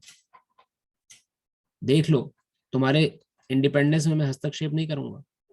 वही भगवान भगवत गीता के अंत में 73rd श्लोक में 18 चैप्टर में पढ़े बोलेंगे, हे अर्जुन, मैंने तुम्हें सभी प्रकार का ज्ञान दे दिया, अब यथा इच्छा सी तथा कुरु, जैसी तुम्हारी इच्छा हो वैसा करो। भगवान ने कभी हस्तक्षेप नहीं करा आपकी स्वतंत्रता में, न मेरी स्वतंत्रता में। चाहे आप अच्छा काम करें, चाहे बुरा काम करें, चोर चोरी कर रहा है, डाकू डाका डाल रहा है, खून कत्ल कर रहा है, किसी का खूनी, एक इंट्यूशन होती है, गलत काम है, एक आवाज आती है, वो सबका अनुभव रहा होगा कुछ भी गलत काम करने से पहले, परम पिता की आवाज है, लेकिन हम अनसुनी कर देते हैं। तो पिता ने समझाया, मत जाओ आगे, रास्ता खतरनाक है। नहीं, हम बड़े हो गए, अब निकल जाएंगे हम आगे, अब आपकी जरूरत नहीं है। ईर्ष्या भाव प्रधान है वहां पर। उसी ईर्ष्या के कारण आज हम भगवान से विमुख हैं और इस संसार में है, ये शास्त्र वर्णन करता है। और आज संसार में होने के बाद भी ईर्ष्या है भगवान से। अरे भगवान का कोई साकार वकार रूप नहीं होता है। अरे तुम्हारा साकार रूप है भाई, तुम्हारी आंख नाक टांग मुंह है, तो भगवान के नहीं होंगे क्या? भगवान इतने कैपेबल भी नहीं है कि उनके वो अपनी आंख निकालें क्या? भगवान अंधे हैं? निराकार है भगवान, शक्ति पुंज है बस, और कुछ का कोई साकार रूप नहीं है। एक तो ये विचारधारा है निरंकार निराकार रूप में। भगवान इतने इनकैपेबल है कि हमें तो रूप दे सकते हैं, लेकिन खुद का उनका रूप नहीं है। दूसरी इनकैपेबिलिटी क्या भावना है कि भगवान क्या है? भगवान कुछ नहीं है। भगवान भी माया के चक्कर में आ जाते हैं। जब कृष्ण ने पैदा हुए, जब राम पैदा हुए, तो वो भी माया संसार में आके वो भी माया के हाथों वशीभूत हो गए, इसलिए वो रोते हुए दिखाई देते हैं। इसलिए उनकी पत्नी को जब रावण हरण करके ले गया तो वो रो रहे हैं। इसलिए भगवान कृष्ण भगवान नहीं है, उन्होंने माया का स्वरूप लिया। अब माया का स्वरूप लेने के कारण इसलिए उनको अपने पिता, असली माता पिता से बिछोड़ से उनको कंस से डरना पड़ा, इसलिए उन्होंने जेल को त्याग किया। ऐसे ऐसे विचार सुनने को मिलते हैं महानुभावों के।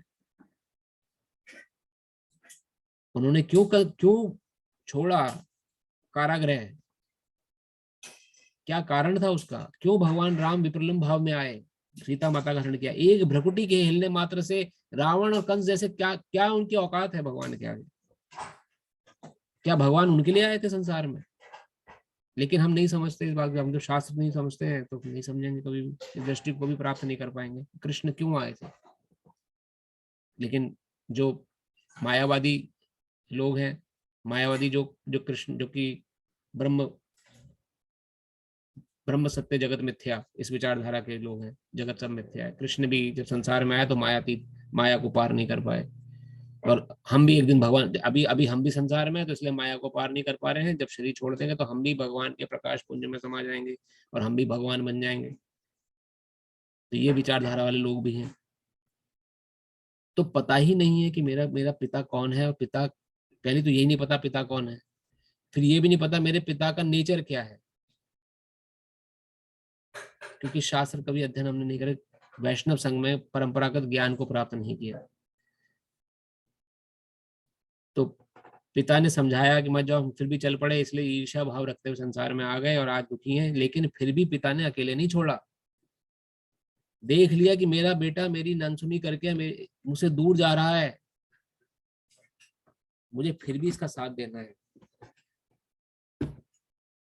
तो अपने पीछे आचार्य भेज दिए, धर्म ग्रंथ भेज दिए, वेद पुराण उपनिषद भेज दिए, भगवत गीता सुना दी कि किसी ना किसी जन्म में तो सुनेगा, कभी तो समझ आएगी कि वापस चलना है अपने घर, अपने पिता के पास। जब तक वो समझ नहीं आएगी तब तक भटकते रहेंगे, और वही ज्ञान भगवान अर्जुन को आज दे रहे हैं। और जो हमने भगवान ने अभी तक समझाया कि मैं भगवान हूँ, इसलिए भगवान हूँ क्योंकि मेरे से ही उत्पत्ति हुई है ये सब, और कोई क्लेम नहीं कर सकता, किसी में क्लेम करने की काबिलियत नहीं है। मैं क्लेम कर रहा हूँ क्योंकि मेरे अंदर मैंने ही किया है, इसलिए मैं कर रहा हूँ, घमंड के वशीभूत होकर नहीं कर रहा हूँ। लेकिन हमारे अंदर ईर्ष्या भाव प्रधान है, अगर होगा तो हम सोचेंगे अरे देखो कृष्ण तो यहाँ डिक्टेटरशिप कर रहे हैं, इनकी सुनो तो सब कुछ अच्छा, नहीं सुनो तो सबको दंड देंगे। कितना दंड दे दिया भगवान ने, कांस्टेंट सप्लाई है ऑक्सीजन की नाक के नीचे, आज से नहीं पिछले 30-40 साल से। एक ऑक्सीजन का सिलेंडर आप लेने जाएं कितना महंगा पड़ता है, लेकिन फ्री में मिल रहा है कांस्टेंट सप्लाई ऑक्सीजन, सुबह से शाम, जब तक जाग रहे तब भी मिल रहा है, जब सो रहे तब भी मिल रहा है। सनलाइट, हवा, जितने खनिज अब पैदा खा रहे हैं, खाना भी खा रहे हैं, तो खाना ही भगवान दे रहे हैं, हम पैदा कर रहे हैं। हम बस मेहनत करते हैं, खेत में पृथ्वी से उपजता अन्न नहीं उपजे, बताइए क्या होगा। कल से अन्न उपजना बंद हो जाए, समझिए आप, फिर क्या होगा बताइए। बाई डिफॉल्ट हमने ले लिया है कि सब कुछ मिल रहा है तो मिलना ही है हमें। खाना खा लिया, अंदर खाना पचा कौन रहा है, जठराग्नि, इतनी प्रचंड अग्नि है वो कि लकड़ी को जला दे, लेकिन आपके शरीर को नहीं जला रही, सिर्फ उतनी भर आपके शरीर में लगती है कि आपके खाना को पचा दे। इतना कॉम्प्लेक्स हार्ट का सिस्टम है ये।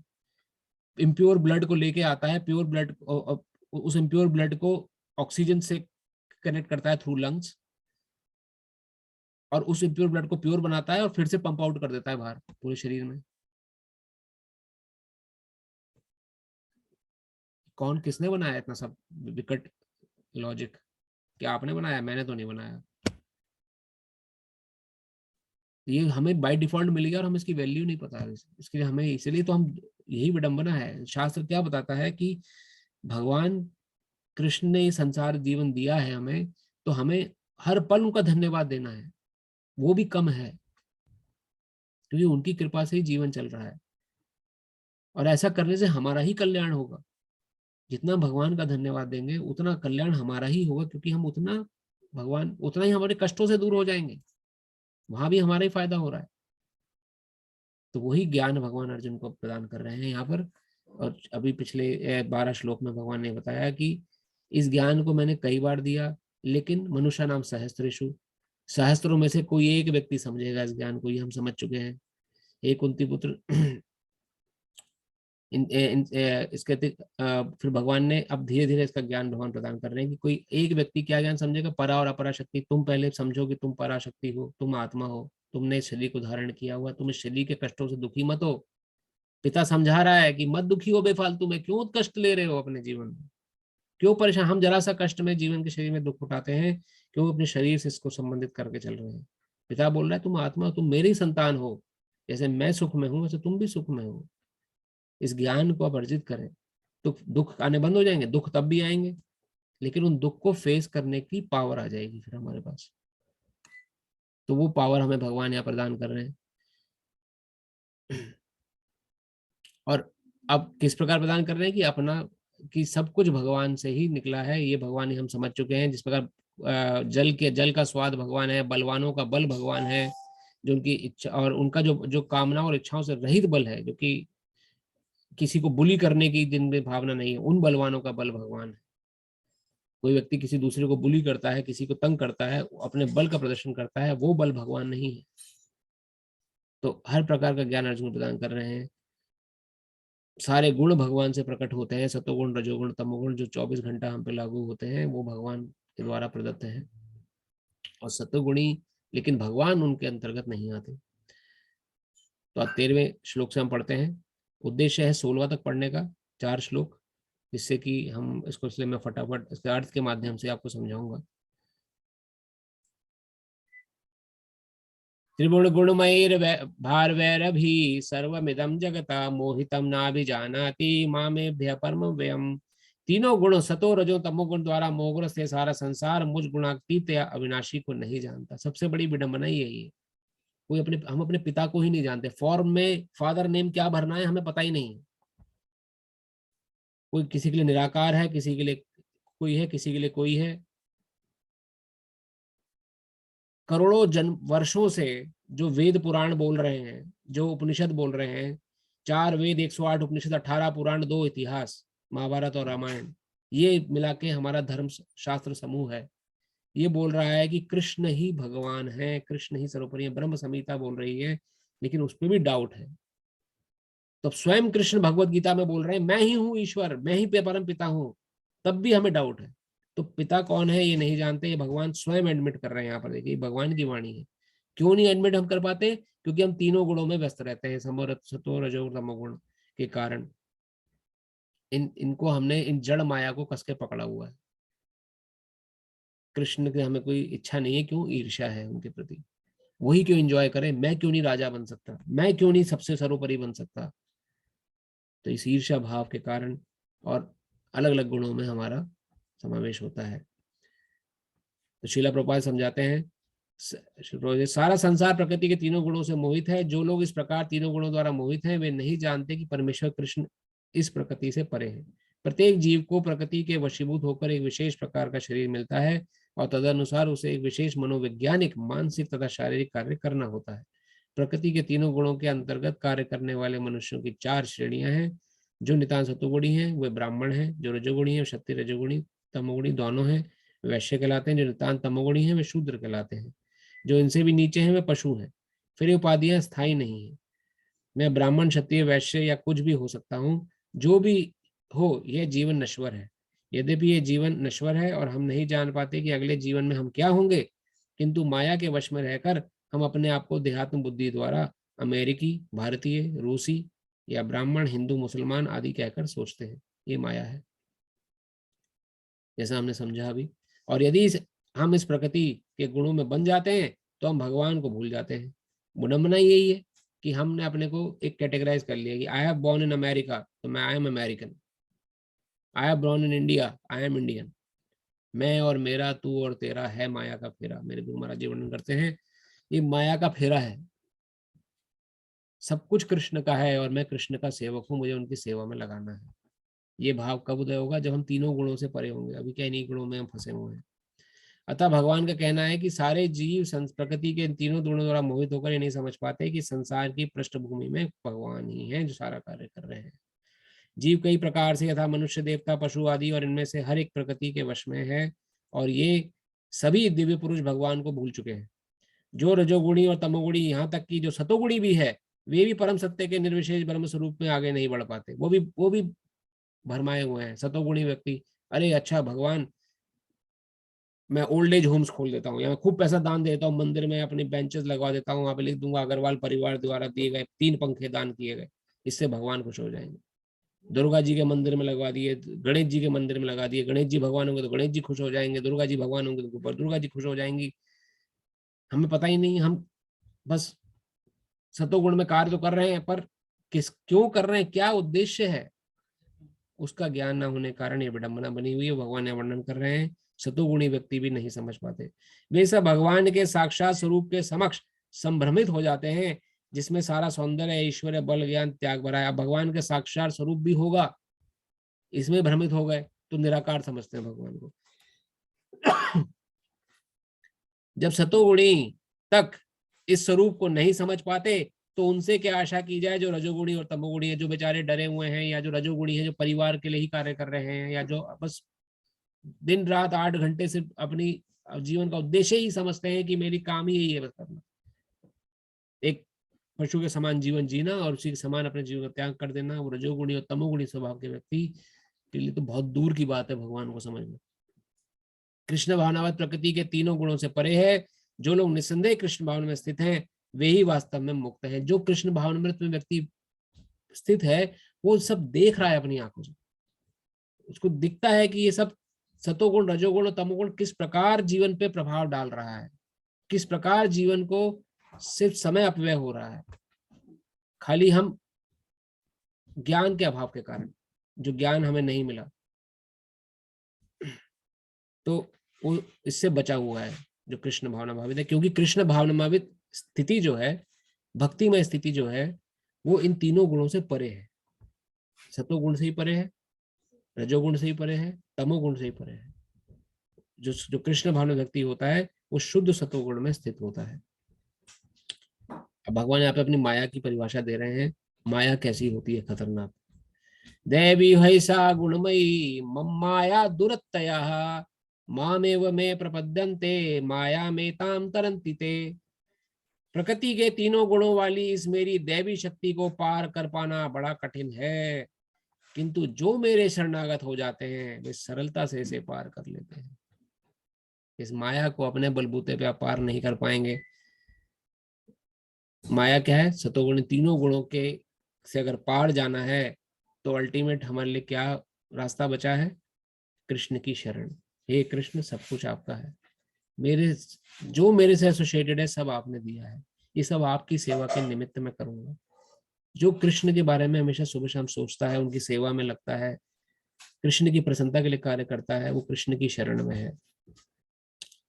तात्पर्य श्रील प्रभुपाद की जय। भगवान की शक्तियां अनंत हैं और ये सारी शक्तियां दैवी हैं। यद्यपि जीवात्माएं उनकी शक्तियों के अंश हैं अतः दैवी हैं, किंतु भौतिक शक्ति के संपर्क में रहने से उनकी पराशक्ति आच्छादित रहती है। हम वास्तव में क्या है? हम पराशक्ति के स्वरूप है। हम हमारी प्रकृति हम परा समझे थे, राइट? परा मतलब कि इंटरनल पोटेंसी, लेकिन ये आच्छादित है, ढकी हुई है। ये हमें दिखती क्यों नहीं है? क्यों नहीं हमें एहसास होता है? क्योंकि हम भौतिक शक्ति के संपर्क में हैं। हम इस भौतिक जगत के इतने अटैच्ड हो चुके हैं कि हम अपनी असल शक्ति को भूल चुके हैं कि वास्तव में मेरा क्या है। इसलिए भौतिक शक्ति हमें बोलती है कि भाई तुम शरीर छोड़ दोगे, मृत्यु आ जाएगी, तो दुखी हो जाते हैं। बूढ़े हो रहे हैं तो दुखी हो जाते हैं, अपनी असल शक्ति को क्योंकि भूल चुके हैं हम। इस प्रकार भौतिक शक्ति से आच्छादित होने के कारण, ढके होने के कारण मनुष्य उसके प्रभाव का अतिक्रमण नहीं कर पाता। इसलिए बेबस होकर हम रह जाते हैं। जब भी ऐसे कोई विचार, ऐसी घटना हमारे आगे घटती है जो हमें घबरा देती है, हम घबरा के रह जाते हैं, अपने मन को स्ट्रांग नहीं कर पाते। क्यों? क्योंकि हमारी शक्ति जो है भावनाएं ढकी हुई है। जैसा कि पहले कहा जा चुका है, परा तथा अपरा शक्तियां भगवान से उद्भूत होने के कारण नित्य हैं। नित्य मतलब इटर्नल। जीव भगवान की पराशक्ति से संबंधित होते हैं, किंतु अपरा शक्ति अर्थात पदार्थ के द्वारा दूषित होने से उनका मोह भी नित्य होता है। तो हम तो नित्य हैं, लेकिन हम जो अपरा शक्ति के संपर्क में आ गए हैं, शरीर समझने लगे हैं अपने को, या शरीर संबंधी सारी चीजें मेरी हैं, बाकी मेरी नहीं है, बाकी मेरा किसी का ध्यान नहीं रखना मुझे, या ये जो भावना है शारीरिक भावना देहात्म बुद्धि कहलाती है। इस भावना में अत्यधिक लंबे समय से होने के कारण, अब देखिए यहाँ फिर से बात आ रही है, पराशक्ति संबंधित होते हैं। पराशक्ति होने का जब जीव भगवान से दूषित होता है, क्यों? क्योंकि अर्थात पदार्थ के द्वारा दूषित हो चुका है अत्यधिक लंबे समय के साथ कारण। कई जन्मों से ऐसा होता आ रहा है हमारे साथ। अपने को शरीर समझते हैं, उसी के लिए कार्य करते हैं, और वैसे शरीर छूट जाता है। जिस भावना में शरीर छूटता है उसका अगला शरीर मिलता है, अगला शरीर भी उसी भावना में बीतता है कि मैं शरीर हूँ, मुझे शरीर के लिए काम करना है, वैसे ही शरीर बीत गया। ऐसे कितने जन्मों से शारीरिक देहात्म बुद्धि की भावना चलती आ रही है, और इस जीवन में इसलिए वो बनी हुई है हमारे अंदर। अतः बद्ध जीव नित्य बद्ध है। नित्य बद्ध अर्थात इसलिए वो हमेशा बद्ध ही रहता है। बद्ध मतलब बंधावस्था में रहता है, इसलिए जकड़ा हुआ है संसार में, इसलिए जन्म मृत्यु के चक्कर से छूट नहीं पा रहा है, क्योंकि उसकी विचारधारा, उसकी मानसिक शक्ति जो है वो आगे सोच ही नहीं पा रही है। कि कैसे मैं इन तीनों गुणों से पार हो जाऊं, कैसे कृष्ण की शरण ग्रहण करूं। इसलिए उन्हें नित्य बद्ध कहा गया है। कोई भी उसके बद्ध होने की तिथि नहीं बता सकता। किस दिन हम बद्ध हुए, कौन सा दिन पहला ऐसा दिन था जब हमारा डाउनफॉल हुआ, वो डेट बताना बड़ा मुश्किल है। फलस्वरूप प्रकृति के चंगुल से उसका छूट पाना अत्यंत कठिन है, भले ही प्रकृति अपरा शक्ति क्यों ना हो, क्योंकि भौतिक शक्ति परमेच्छा द्वारा संचालित होती है, जिसे लांग पाना जीव के लिए कठिन है। भले ये जड़ है, माया देवी जड़ है, जड़ हमने पकड़ा, लेकिन इसे छोड़ पाना इतना आसान नहीं है। It's very difficult. यहाँ पर अपरा भौतिक प्रकृति को दैवी प्रकृति कहा गया है, क्योंकि इसका संबंध दैवी है और इसका चालन दैवी इच्छा से होता है। दैवी इच्छा से संचालित होने के कारण भौतिक प्रकृति अपर होते हुए भी दृश्य जगत के निर्माण तथा विनाश में महत्वपूर्ण भूमिका निभाती है। वेदों में इसकी पुष्टि इस प्रकार हुई है, मायाम तु प्रकृतिम विद्यान महीनम तु महेश्वरम। यद्यपि माया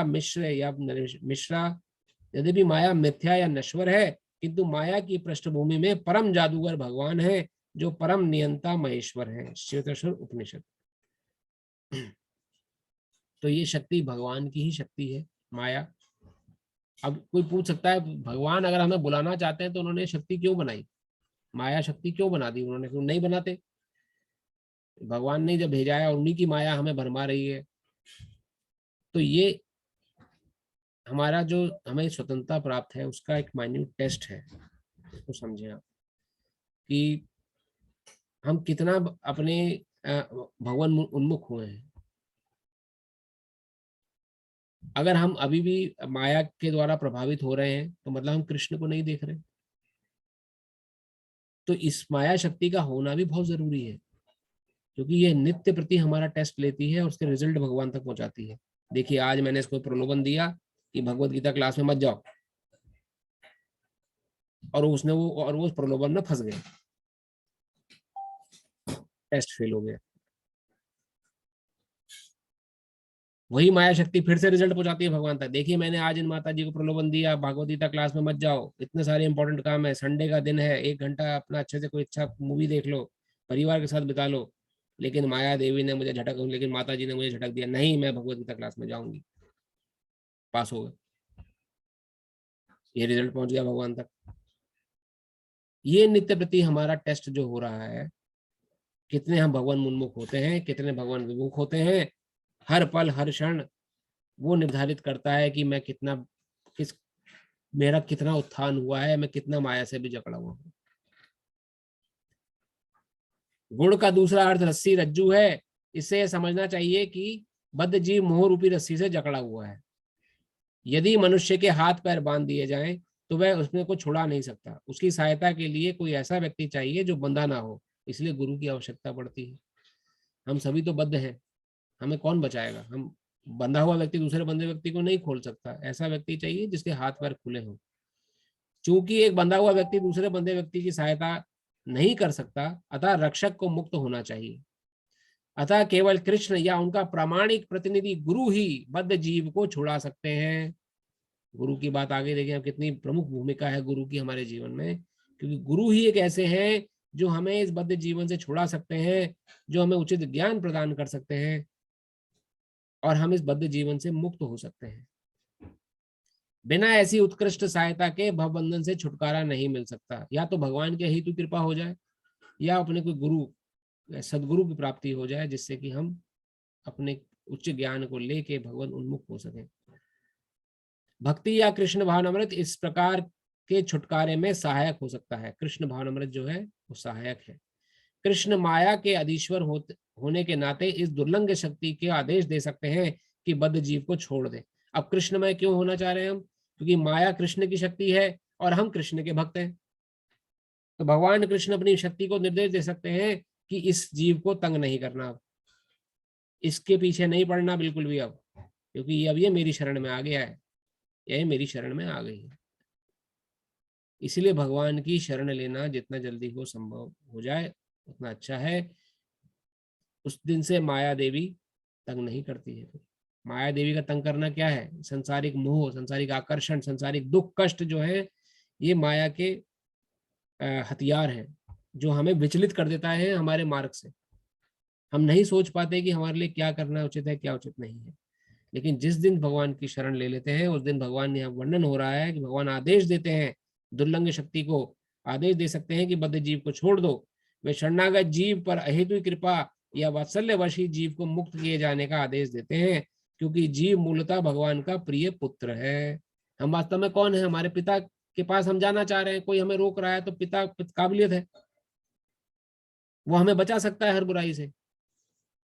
तो पिता की शरण में जाना, पिता के सामने हाथ खड़ा कर दीजिए, हे कृष्ण मैं आपका हूं, आप मेरे हैं। इतना कहने पर भगवान राम ने क्या बोला?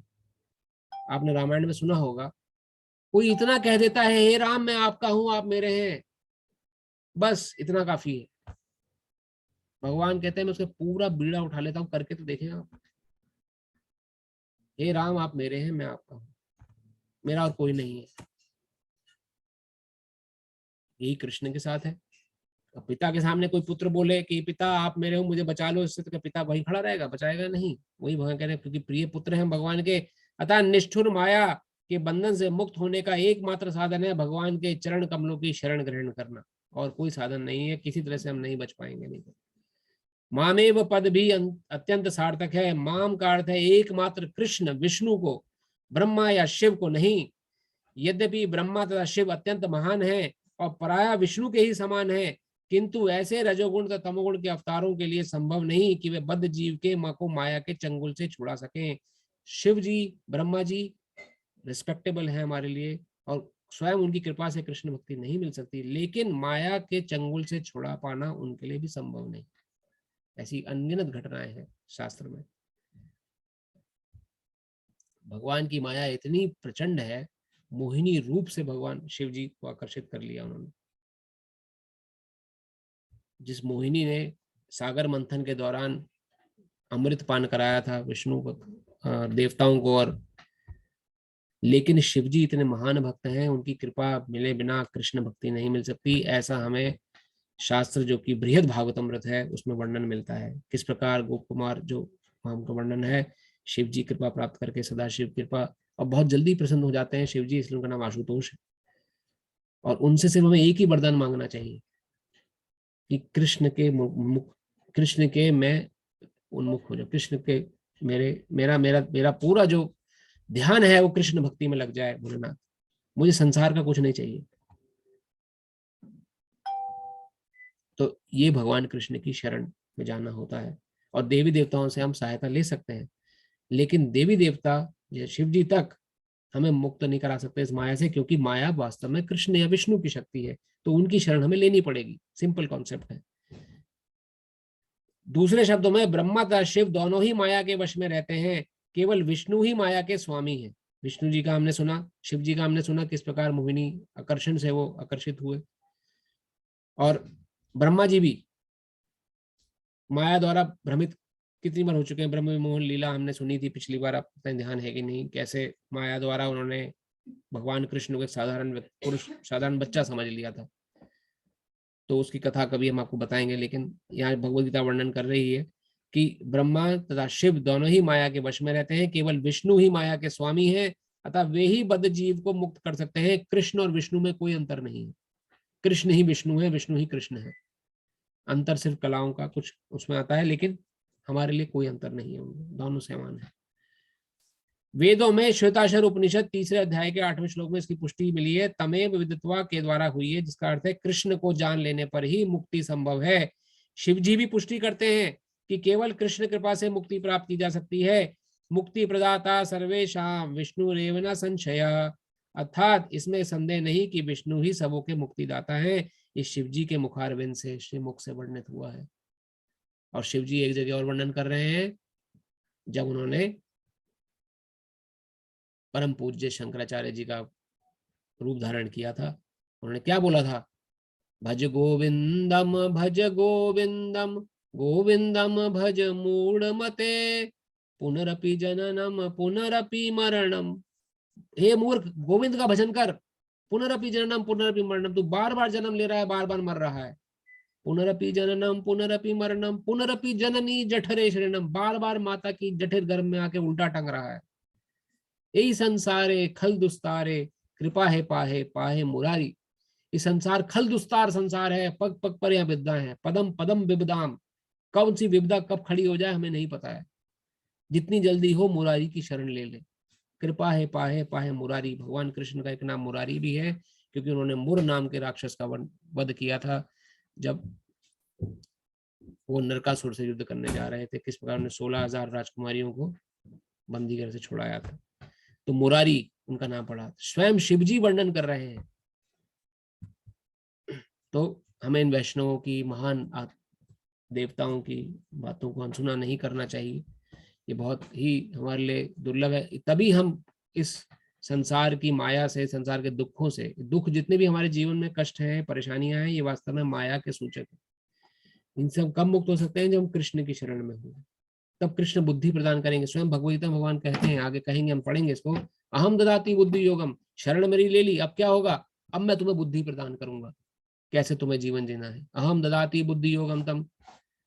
जब तक हम अपने पिता की सुन नहीं रहे थे, पिता चिल्ला रहा है, चीख रहा है, अरे मत जाओ वहां पर, खतरा है, वहां पे फंस जाओगे, और फंस गए हम संसार में।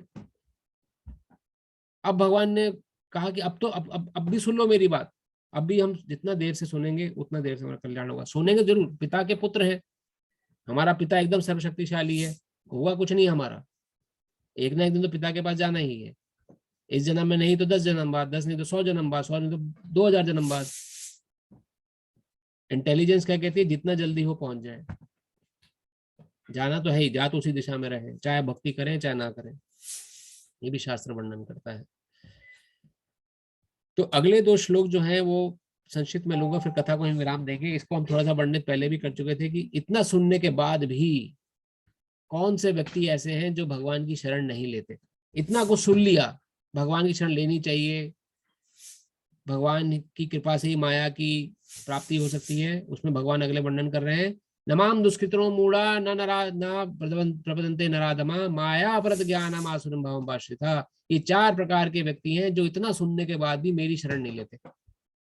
उनमें से पहला व्यक्ति है जो निपट मूर्ख है, जिसको पता ही नहीं लग रहा, कुछ समझ ही नहीं आ रहा कि चल क्या रहा है यहाँ पर, तो समझ ही नहीं आया। वो निपट मूर्ख, एकदम मूर्ख प्रकृति का व्यक्ति है। वो कभी नहीं देगा भगवान की शरण। कितना कोई उसके सामने क्यों ना ज्ञान बखाड़ दे, क्यों ना स्वयं अपनी आंखों से देख ले, उसे समझ आएगा ही नहीं कृष्ण की शरण लेनी चाहिए। ये पहला प्रकार का व्यक्ति हुआ। दूसरा प्रकार का व्यक्ति है मनुष्य में अधम, जो अधम मनुष्य में एकदम अधम व्यक्ति है, टेररिस्ट कैटेगरी के व्यक्ति जो है, जो दूसरों को दुख देना जानते हैं, बस प्लानिंग करते हैं, प्लॉटिंग करते हैं, कैसे मैं उसको कष्ट प्रदान करूं, कैसे उसकी प्रॉपर्टी छीन लूं, किस प्रकार से उसका सारा कुछ हड़प के बैठ जाऊं। मनुष्य में अधम प्रकार के व्यक्ति हैं ये। कभी आप इनके सामने किसी भी धर्म पंथ के क्यों ना हो, भगवान की चर्चा करेंगे, ये आपकी सुनेंगे ही नहीं। ये दूसरे प्रकार के व्यक्ति हुए जो कभी भगवान की शरण ग्रहण नहीं करते। तीसरे प्रकार के व्यक्ति जिसका ज्ञान माया ने हर लिया है, माया अपरत ज्ञानी, जो सिर्फ संसार को ही सब कुछ समझे बैठा है, जो दिख रहा है बस वही है। इसी संसार में 10 साल की प्लानिंग कर लूंगा, बस वही प्लानिंग है मेरी, बस जो 20 साल की प्लानिंग करूंगा बस वही सफिशिएंट है, वही सब कुछ है और कुछ नहीं इसके आगे, क्योंकि माया ने ज्ञान हर लिया है, माया देवी ने। वो कभी भगवान की शरण ग्रहण नहीं करेगा। और चौथा, आसुरों में नास्तिक प्रकृति के व्यक्ति जो होते हैं, असुर लोग, असुर अर्थात जिनको कतई भगवान के किसी जो विश्वास ही नहीं है, जो ना जानते हैं ना जानना चाहते हैं। असुर प्रकृति के लोग जो हैं वो लोग भगवान की कभी शरण ग्रहण नहीं करते। और इसके अगले श्लोक में भगवान बताएंगे कौन से 4 प्रकार के व्यक्ति भगवान की शरण में आते हैं। ये 4 प्रकार की पुण्यात्मा हैं, आर्थ, जिज्ञासु, अर्थाती तथा ज्ञानी। आर्थ अर्थात मतलब जो दुखी है, जो कष्ट में है, जो भगवान की शरण ग्रहण करता है वो आर्थ है।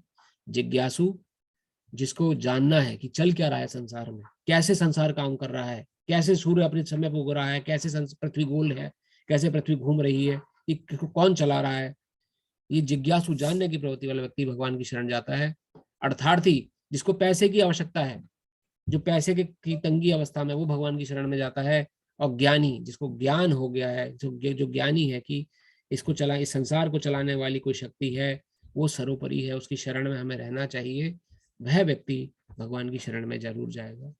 और इन 4 व्यक्तियों में से आगे भगवान बताएंगे, इन सभी में उनको ज्ञानी सबसे ज्यादा प्रिय है, क्योंकि ज्ञानी व्यक्ति जो है वो समझता है कि कृष्ण जो है या भगवान जो है उनकी, वो he is a supreme controller, is a supreme proprietor, उनकी शरण में जाने का प्रयास कर रहा है इस ज्ञान को लेने के बाद। बाकी सब लोग जो है उनका हेतु है, वो किसी कारण से भगवान के पास जा रहे हैं। आर्थ क्यों है? क्योंकि उसको दुख है, कष्ट है, बीमारी हो गई है, इसलिए भगवान के पास जा रहा है। कोई बीमारी हो गई है, भगवान को प्रसाद चढ़ाते हैं, भगवान ये बीमारी दूर हो जाए, ये कष्ट आ गया है जीवन में दूर हो जाए, वो आरती है। जिज्ञासु, वो जिज्ञासा जानना चाह रहा है कि भाई मैं क्या चल रहा है संसार में, ताकि अपना नॉलेज बढ़ा सके, वो ज्ञान बढ़ा सके, उसका हेतु है। और अर्थार्थी, जिसको पैसा चाहिए, वो भगवान शरण जाए। तो बिजनेस करने की भावना से जा रहे हैं, तो उसको भी भगवान नकार नहीं रहे हैं, उसको भी मना नहीं कर रहे हैं भगवान कि मत आओ। बिजनेस भी करना है तो मेरे पास आओ, कुछ चाहिए भी तुम्हें जीवन में तो मुझसे मांगो सीधा, कि जितने देवी देवता हैं ये सब मेरे से ही प्राप्त करके तुम्हें प्रदान करते हैं चीजें। अलग से इन देवी देवताओं के पास जाने की जरूरत नहीं है। लेकिन इसका अर्थ ये भी नहीं है कि देवी देवताओं की रिस्पेक्ट ना करें। हमसे बहुत उच्च कोटि के देवी देवता हैं, उनको जरूर प्रणाम करना है, नमस्कार करना है, उनको उनके आगे मत्था टेकना है, लेकिन शरण सिर्फ कृष्ण की लेनी है। ये भगवत गीता हमें सिखाती है। शरण हमें और किसी की नहीं चाहिए, हमें सिर्फ कृष्ण की शरण चाहिए, तभी हम इस संसार के दुखों से, कष्टों से मुक्त हो सकते हैं। ये भगवान ने आज के 4 श्लोकों में वर्णन किया। तो इस बात को अगर हम समझेंगे तो ये स्वयं कृष्ण की वाणी है। जो कुछ भी बातें हम पढ़ रहे हैं, देखिए ये भगवान ही कह रहे हैं अपने श्रीमुख से, ये कोई संसारी व्यक्ति नहीं बोल रहा है। तो जो भगवान ने कहा है वही धर्म है। धर्मस्तु साक्षात भगवत प्रणीतम, जो भगवान ने कहा वही धर्म है। धर्म ये नहीं हिंदू मुस्लिम सिख ईसाई, हमारे लिए धर्म क्या है?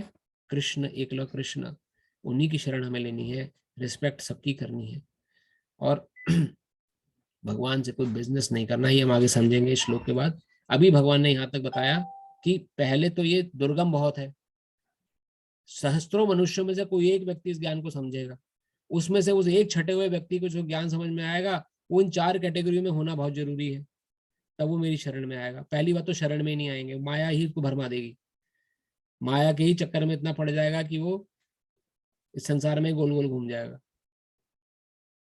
लेकिन फिर भी वो अगर बचना चाहता है तो उसको 4 कैटेगरी में होना जरूरी है। 4 कैटेगरी हमने पढ़ी, आर्थ, जिज्ञासु, अर्थार्थी और ज्ञानी। अगर हम ये नहीं बन पाए तो 4 ऐसे निपट मूर्ख बन जाएंगे जिसको कुछ समझने, वो तो कभी हम सुनने के बाद भी नहीं पढ़ेंगे। निपट मूर्ख, एक मायाप्रद ज्ञानी, एक असुर और एक नराधम, ये 4 प्रकार के व्यक्ति कभी भगवान की शरण ग्रहण नहीं करते। तो इन कैटेगरियों से अपने को बचाना है और अपने को हमें भगवान उन्मुख रखने के लिए प्रयास करना है भगवत गीता के माध्यम से। इन्हीं शब्दों के साथ बहुत बहुत धन्यवाद। कथा को ही विराम देते हैं। 16वें श्लोक तक हमने आज पढ़ा और आपसे प्रार्थना है कि एक बार घर पे भी अगर आपको समय मिले तो भगवत गीता की कॉपी अगर आपके पास हो तो थोड़ा सा इसको आप खुद भी मनन करें। कथा सुनने के बाद मनन करने का बहुत बड़ा महत्व है। मनन नहीं करेंगे तो हम भूल जाएंगे।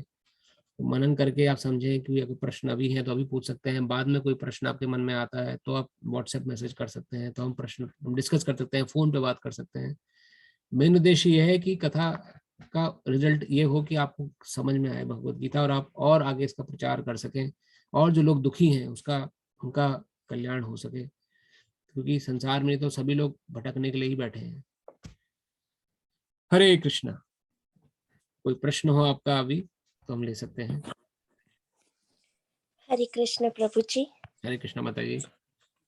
प्रभु जी, आपने शुरुआत में जो प्लानिंग की बात कही थी कि जनरल हमारी क्या प्लानिंग होती है, तो हम सब ने उत्तर दिए थे, पर अब चूंकि अब सारी बात हो गई है, मैं ये बोलना चाहती हूँ कि हमारी प्लानिंग यही है कि हम आत्मा है और हमें यही समझना है, और ये एक जन्म की बात नहीं है, जो हमने इतने जन्म लिए हैं और हमें कहाँ पहुंचना है, हमें कृष्ण की शरण में जाना है, यही हमारा टारगेट है। बिल्कुल माता जी, बहुत बहुत धन्यवाद। यही गोल भी है भगवत गीता का। आप बिल्कुल सही आपने समझा है। जैसे अर्जुन का गोल था चिड़िया की एकदम उसकी आंख वो उसको दिख रही थी, उसका कोई चिड़िया कोई वृक्ष कुछ नहीं दिख रहा था, इसी प्रकार हम सभी का गोल भगवत गीता समझने वाला है कृष्ण। कृष्ण से ना एक कम ज्यादा, ना एक कम ना एक ज्यादा, हमें सिर्फ कृष्ण चाहिए, हमें सिर्फ कृष्ण की सुननी है, क्योंकि कृष्ण ही सर्वेश्वर है। इस बात को मैं नहीं कह रहा हूँ, मेरे गुरु नहीं बोल रहे या मेरी संप्रदाय नहीं बोल रही, इस बात को शास्त्र बोल रहे हैं। शास्त्र उन्मुख ज्ञान लेके हमें आगे बढ़ना है। बहुत बहुत धन्यवाद माता जी, आपकी बहुत अच्छी रियलाइजेशन है, यही हमारा उद्देश्य भी है। धन्यवाद प्रभु जी। हरे कृष्ण। और कोई प्रश्न किन्हीं का, कोई रियलाइजेशन?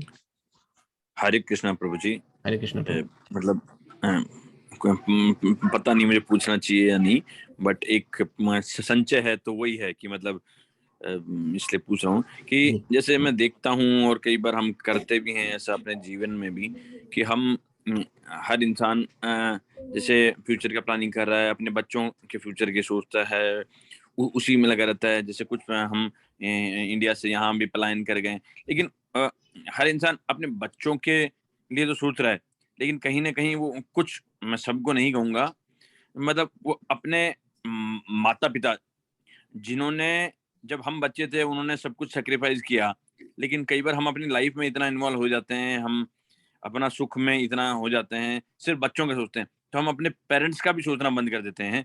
वो उनको बुढ़ापे में या तो हमारी जरूरत होती है या वो उनको हमारा प्यार चाहिए होता है, लेकिन हम अपने जो कंफर्ट जोन है या उसको छोड़ना नहीं चाहते, इसलिए हम अपने माता पिता को भी छोड़ देते हैं इस बहाने कि नहीं, हमें हमारे बच्चों के फ्यूचर की सोचनी है, हमारे बच्चों के फ्यूचर की सोचनी है, तो हमें आगे बढ़ना है। तो मतलब ये, इसमें आपका क्या इनपुट है?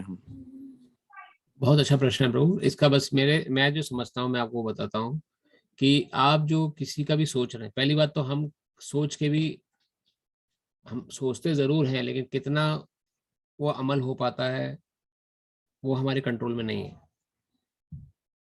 भले ही हम अपने बच्चों का सोच कर आए यहाँ पर विदेश में, क्या हमें गारंटेड है कि बच्चे जो हम सोचा है वैसा ही बनेंगे? बनना उनको वही है जो प्रकृति वो डेवलप करेंगे आपके एसोसिएशन में, आपके घर के संग में, या परिवार या स्कूल कॉलेज में, कहीं भी जो भी उनको संग मिल रहा है उसके अनुसार। तो किसी का जीवन हमारी सोच पे नहीं चल रहा है, या हम चाह के भी नहीं कर सकते। हम उचित शिक्षा दीक्षा दे सकते हैं किसी को, उसकी परवरिश अच्छी कर सकते हैं, लेकिन गारंटी नहीं ले सकते कि शिक्षा दीक्षा के मिलने के बाद वो बच्चा उसी की वैसा ही बनेगा जैसे मैंने प्लान करा था। तो और माता पिता की बात आपने बोली, माता पिता को जो सोच के बारे में भी सोचना बहुत जरूरी है, क्योंकि उन्होंने अपने समय में हमारे बारे में सोचा ताकि हम इस लायक बन सके आज उनके बारे में। तो इनका हमें ख्याल रखना है, लेकिन असल ख्याल किसे है? प्रभुपाद जी से प्रश्न किया था एक बार एक ने कि why are you putting stress only on Krishna bhakti? आप कितने कितने भिखारी हैं, कितने ओल्ड पीपल हैं, उनके लिए ओल्ड एज होम्स क्यों नहीं बनवाते हैं? इतना पैसा है इसको उनके पास, why don't you construct old age homes? कितने लोगों को, कितने माता पिता को उनके बच्चों ने छोड़ दिया है, उनको रहने के लिए छत नहीं है, कितने गरीबों भूखे सोते हैं। तो प्रभुपाद जी ने कहा what is the definition of good? अगर आप किसी का अच्छा करना चाहते हैं या किसी का अच्छा सोचना चाहते हैं, तो अल्टीमेट अच्छा क्या है जो आप सोच सकते हैं? क्या अपने पास हम रख लें और अपने माता पिता को या अपने बच्चों को, और उनको हम बिल्कुल संसारिक सारी उचित शिक्षा दीक्षा दें? क्या वो सबसे अच्छा है? एक्चुअल में असल सबसे अच्छा क्या है? असल सबसे अच्छा यही है कि पहले बात तो ज्ञान होना, सारे जीव स्वतंत्र हैं।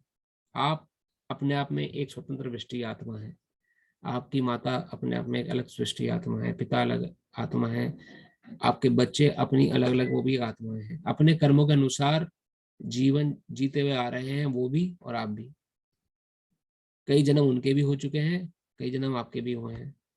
आज संयोगवश साथ मिल गए हैं एक, ये अलग अलग जितने भी जीवात्माएं हैं। जिस प्रकार से इसका शास्त्र में उल्लेख मिलता है, जैसे कि एक नदी है, नदी के अंदर खूब सारे पत्ते फैले हुए हैं, बिखरे हुए हैं।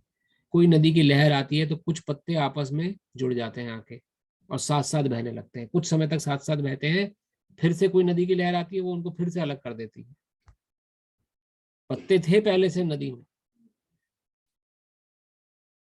समय के प्रभाव के कारण जैसे नदी की लहरें बोली गई है, वो पत्ते आपस में जुड़ गए, कुछ समय तक साथ साथ चले, फिर अपने दिशा में चले गए। तो हर जीव सर्वप्रथम अपने कर्म का फल भोग रहा है इस संसार में। ये हमें ज्ञान होना बहुत जरूरी है। और अगर हम अगर हमें कोई आध्यात्मिक ज्ञान हो गया, कोई अच्छा ज्ञान हो गया, तो अल्टीमेट हम गुड क्या कर सकते हैं उसका? अल्टीमेट गुड अपनी संतान को भौतिक ज्ञान में पारंगत करा के उनको संसार माया का गुलाम बनाना नहीं है। अल्टीमेट गुड आप क्या सोचते हैं आपके बच्चों का क्या होगा? आप अच्छे से भक्ति करें और आपको देख के आपके बच्चों को भक्ति का वातावरण मिले और वो एक उच्च कोटि के भक्त बने, उनका जन्म मृत्यु छुड़ा दें आप। इससे बड़ा बेनिफिट क्या कर सकते हैं आप बच्चों का, बताइए। लेकिन वो कराने के लिए पहले अपने हमें खुद स्ट्रांग बनना पड़ेगा। इसलिए स्पिरिचुअलिटी में थोड़ी सी सेल्फिशनेस आती है, लगता है कि सेल्फ, क्योंकि पहले हम खुद को अपने को स्ट्रांग बना रहे हैं, खुद को अपने को इस काबिल बना रहे हैं कि मैं, मेरे साथ जितने जुड़े हुए लोग हैं उनको मैं भी इस संसारिक दलदल से बाहर निकाल सकूं। मैं तो निकलूंगा, पहले मैं खुद ज्ञान अर्जित कर लूं। वही केस माता पिता के साथ भी है। खाली अल्टीमेट हम ये ना सोचें कि संसारिक हमने उनको बहुत उपलब्ध करा दिया, अपने माता पिता को हमने खूब, हम महीने का $10,000 दे रहे हैं ताकि उनको कोई मॉनेटरी प्रॉब्लम ना आए, या उनको हम खुद उनका अच्छे से ध्यान रख रहे हैं, या अपने बच्चों के लिए खूब फ्यूचर सेविंग कर रहे हैं, अच्छा सा कर रहे हैं। ये सब अच्छा है, अच्छी बात है, सब गलत नहीं है, लेकिन अल्टीमेट गुड नहीं है, अल्टीमेट बेनिफिट नहीं है। अल्टीमेट बेनिफिट ये है कि आप खुद भक्त बने और आपके माता पिता आपको देखा देखी भक्त बन जाए, आपके बच्चे को भी ऐसा वातावरण मिले कि वो भी भक्त बने कृष्ण का, ताकि उसके जन्म मृत्यु का चक्कर छूट जाए, ताकि उसका जीवन लेना सफल हो जाए इस जीवन में। ये आप उपलब्धि उन्हें दे सकते हैं क्योंकि आपके पास इस समय सत्ता है, कंट्रोल है, आप कर सकते हैं ऐसा। लेकिन ये अपॉर्चुनिटी मिस हो गई तो भले ही आपने कितना ही मटेरियली कितना प्लानिंग क्यों ना करी हो अपने बच्चों के लिए, या कितनी प्लानिंग आपने क्यों ना करी हो पेरेंट्स के लिए, किसी ने भी, आपका मैं एग्जांपल दे रहा हूँ, अपने पे ना लीजिएगा, कोई भी जीवन में ऐसा करता है अगर, तो अल्टीमेट बेनिफिट नहीं कर रहा, वो क्षणिक प्लानिंग करके क्षणिक बेनिफिट कर रहा है। उसीलिए हमने पॉइंट शुरू किया था, खाली 10 साल की 20 साल की प्लानिंग ना करें। अगर आप प्लानिंग कर रहे हैं अपने बच्चों के लिए तो इटर्निटी तक की प्लानिंग करें कि मेरे बच्चे हैं, मेरे हैं, आज मेरे पे आश्रित हैं, इनको मैं ऐसा ज्ञान, ऐसा वातावरण देके जाऊं कि इनका जन्म मृत्यु लेना छूट जाए, संसार से मुक्त हो जाए, भगवत धाम पहुंच जाए और भगवान की सेवा में लग जाए इटर्निटी तक। फिर ना कोई कष्ट आए इनके जीवन में, किसी प्रकार को इनको कोई दुख दोष ना देखना पड़े, कोई बीमारी ना लगे इनको कभी भी, कोई बुढ़ापा ना आए इनको कभी भी, ऐसा जीवन में इनको प्रदान कर दो। कैसा हो सकता है? उसके लिए पहले खुद अपने को तैयार करना पड़ेगा, खुद अपने को स्ट्रांग करना पड़ेगा, खुद ज्ञान लेना पड़ेगा। क्या कैसे संभव है? ये संभव है तभी तो लोग ले रहे हैं, तभी तो भक्ति कर रहे हैं। ये कोई निराला ज्ञान नहीं है और आज का ज्ञान नहीं है, ये एग्जिस्टेंस में है और लोग कर रहे हैं, जो जान चुके हैं वो प्रयास कर रहे हैं, अपने बच्चों को शुरू से वैसा वातावरण दे रहे हैं, गुरुकुल भेज रहे हैं। इस्कॉन यहाँ पर भी गुरुकुल है सिस्टम, यहाँ पे बच्चों को क्यों गुरुकुल भेजते हैं? हफ्ते में 1 दिन तो कथा सुनेंगे, वो 1 दिन की कथा किस काम आ जाए उनको पता नहीं। 1 दिन को असाइनमेंट मिलेगा कि आत्मा क्या है, उसको डिस्क्राइब करो। जैसे मेरे बच्चे, उनको टॉपिक मिला कि आत्म तत्व के बारे में डिस्क्रिप्शन दो, 1 पैराग्राफ लिखेंगे उसके ऊपर। वो 1 पैराग्राफ जो सोच के रिसर्च करके लिख रहे हैं, वो ज्ञान कहीं तो अटकेगा दिमाग में। किसी जीवन के किसी पल में जब आप नहीं होंगे या कोई नहीं आसपास नहीं होगा, वो ज्ञान उसके पता नहीं किस काम आ जाए, वी नेवर नोस। तो इस ज्ञान को, इस अल्टीमेट गुड को श्रीला प्रभुपाद ने हमें समझाया, तो उन्होंने गुरुकुल सिस्टम को फिर से स्थापित किया। पहले गुरुकुल हुआ करते थे तो ज्ञान मिलता था, लेकिन इसलिए अब इस्कॉन में गुरुकुल है। गुरुकुल में ये ज्ञान शुरू से दिया जाता है बच्चों को 5 वर्ष की आयु से, कि आत्म तत्व क्या है, भगवत तत्व क्या है, इसे समझ लेना बहुत जरूरी है। क्योंकि जिस प्रकार आप आत्मा है, आपके बच्चे भी एक अलग आत्मा है, निष्ठिक आत्मा है। आज संयोगवश हम सब जुड़ गए हैं कुछ, लेकिन समय वो भी है कि जब हमें सबको अलग अलग होना है। सभी के साथ सत्य है ये। जैसे मैं अपने माता पिता को छोड़ के आ गया, आप भी आ गए माता पिता को छोड़ के, कितना समय अपने माता पिता के पास रह पाए बताइए। लोग कहते हैं कि जो स्त्री की शादी होती है खाली वही अपने परिवार को छोड़ती है, ये भी एक स्लोगन हमने पढ़ा था। लेकिन जो पुरुष होता है वो भी अपने परिवार को छोड़ना पड़ता है, उसे नौकरी के लिए छोड़ के जाना पड़ता है, घर गृहस्थी अपनी शहर देश समाज छोड़ के जाना पड़ता है। तो खैर ये सब बातें हैं हमें समझने वाली, तो इसको थोड़ा हमें ध्यान से ये समझना है और धारण करना है जीवन में कि ये हम अल्टीमेट गुड अगर हमें देना है तो इस अध्यात्म में इतनी काबिलियत है, भगवत गीता में इतनी शक्ति है कि मैं अपने बच्चों की, अपने परिवार की अल्टीमेट प्लानिंग कर सकता हूँ, उनको ऐसा भविष्य दे सकता हूँ जो उनके लिए अल्टीमेट सिक्योर होगा वो आज पे निर्भर है। उसके लिए मुझे पहले खुद तैयार होना है, खुद अपने को स्ट्रॉन्ग करना है भक्ति क्षेत्र में, ताकि मैं आगे प्रदान कर सकूं। तो ये प्रभु मेरी अंडरस्टैंडिंग है, जिस अंडरस्टैंडिंग से मैं आगे बढ़ रहा हूँ और वो मैंने आपसे शेयर करी। तो अल्टीमेट गुड वही है कि आप उनको जन्म मृत्यु के चक्कर से छुड़ा दें। ओके प्रभु जी, धन्यवाद। हरे कृष्णा।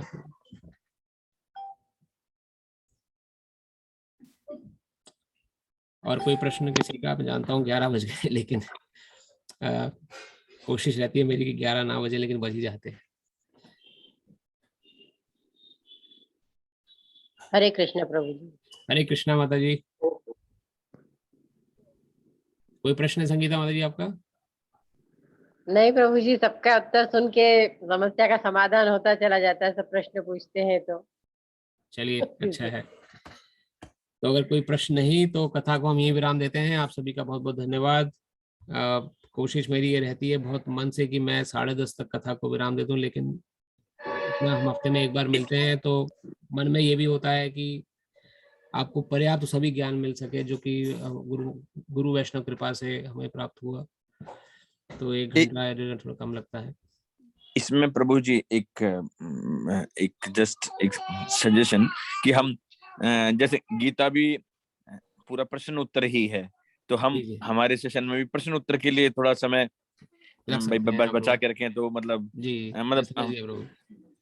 नहीं, बात आपकी बिल्कुल सही है। मैं एडमिट करता हूँ, शुरुआत में जो थोड़ा एक्सप्लेनेशन चलता है वो वही थोड़ा समय ले लेता है, तो वो उस पर मैं थोड़ा सा काम कर रहा हूँ अभी कि उसको हम ना करें। तो अगले हफ्ते से मैं ये करूँगा, क्योंकि अगले हफ्ते अच्छा ध्यान, ये न्यूज़ भी है कि अगले हफ्ते सैटरडे को रथ यात्रा है जगन्नाथ भगवान की, और ये एक मौका है अपने कई पापों को एक साथ खत्म करने का। जिसने किसी ने भी रथ यात्रा में व्रत खींच लिया या दर्शन ही कर लिया भगवान का, तो उसके कई पुण्यों का उदय हो जाता है। तो शनिवार के दिन रथ यात्रा है, परिवार सहित आने की कृपा करें, कोशिश करें, जरूर आए। और अगले संडे से मेरा प्रयास ये रहेगा कि हम भगवत गीता जल्दी शुरू करें। पहले हम माला जप करके वो करें, क्योंकि उसमें मुझे ऐसा लग रहा है कि समय थोड़ा सा चला जाता है, तो उस पर मैं जरूर अंकुश लगाऊंगा प्रभु जी। That's a mistake for my side. या नहीं सर, नहीं प्रभु जी, मिस्टेक नहीं है, वो समय का अभाव है, सबका समय का ध्यान, समय का अभाव है। बाकी उसमें भी हमें बहुत सी चीजें क्लियर होती है।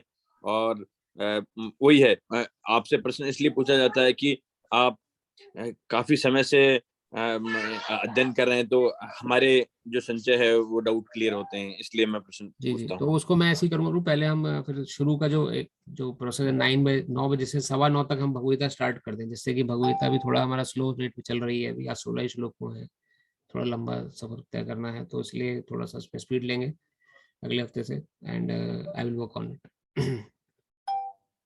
लेकिन आप सभी से प्रार्थना है, हरे कृष्ण प्रभु। हरे कृष्ण प्रभु। जरूर आप प्लान करें परिवार सहित एक रथ यात्रा में आने के लिए। बहुत ही दुर्लभ दिन है और भगवान कृपा विशेष मिलती है उस दिन। हरे कृष्णा। हरे कृष्णा। हरे कृष्ण।